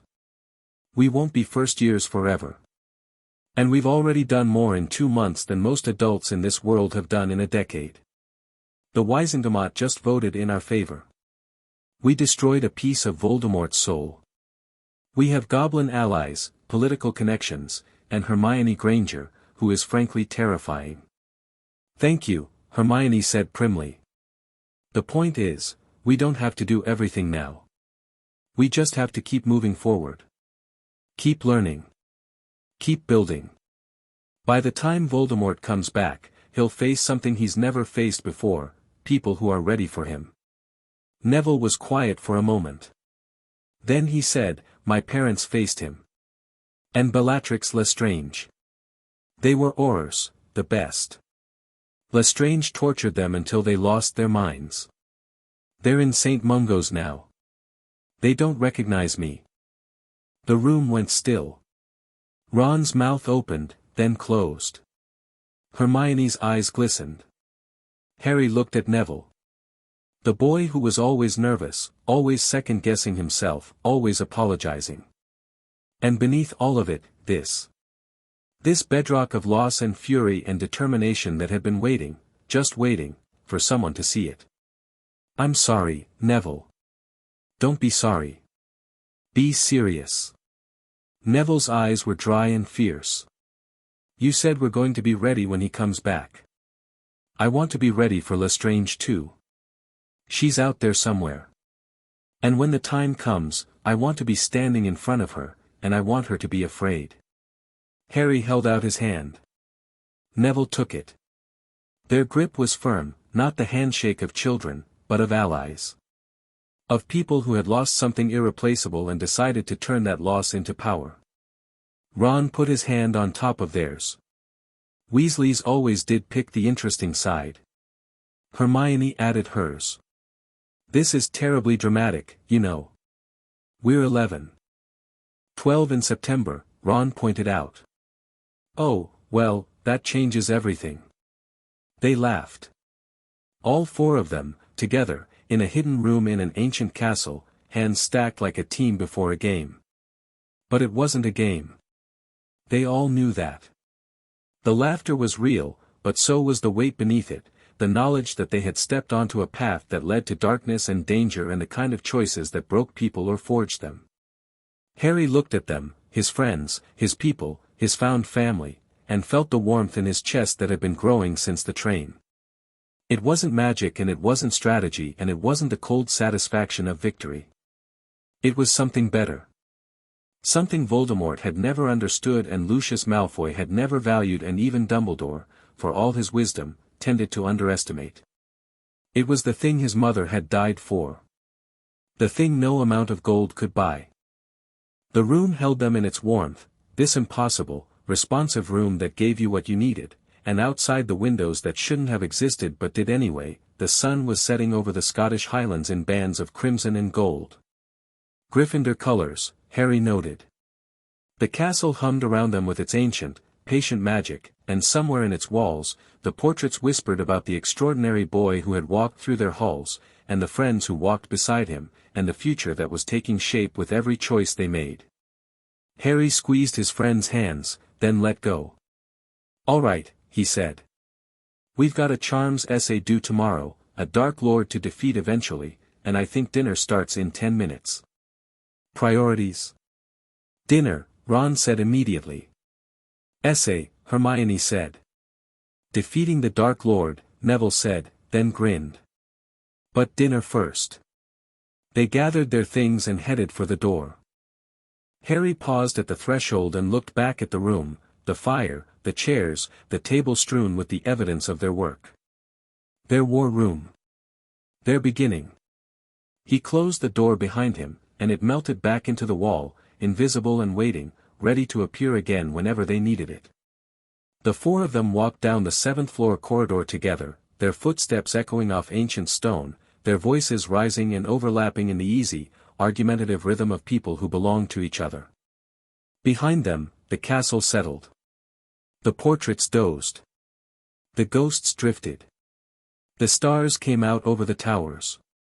And in a rented cottage in Wiltshire, a man sat in a darkened room with a letter crumpled in his fist and murder in his heart.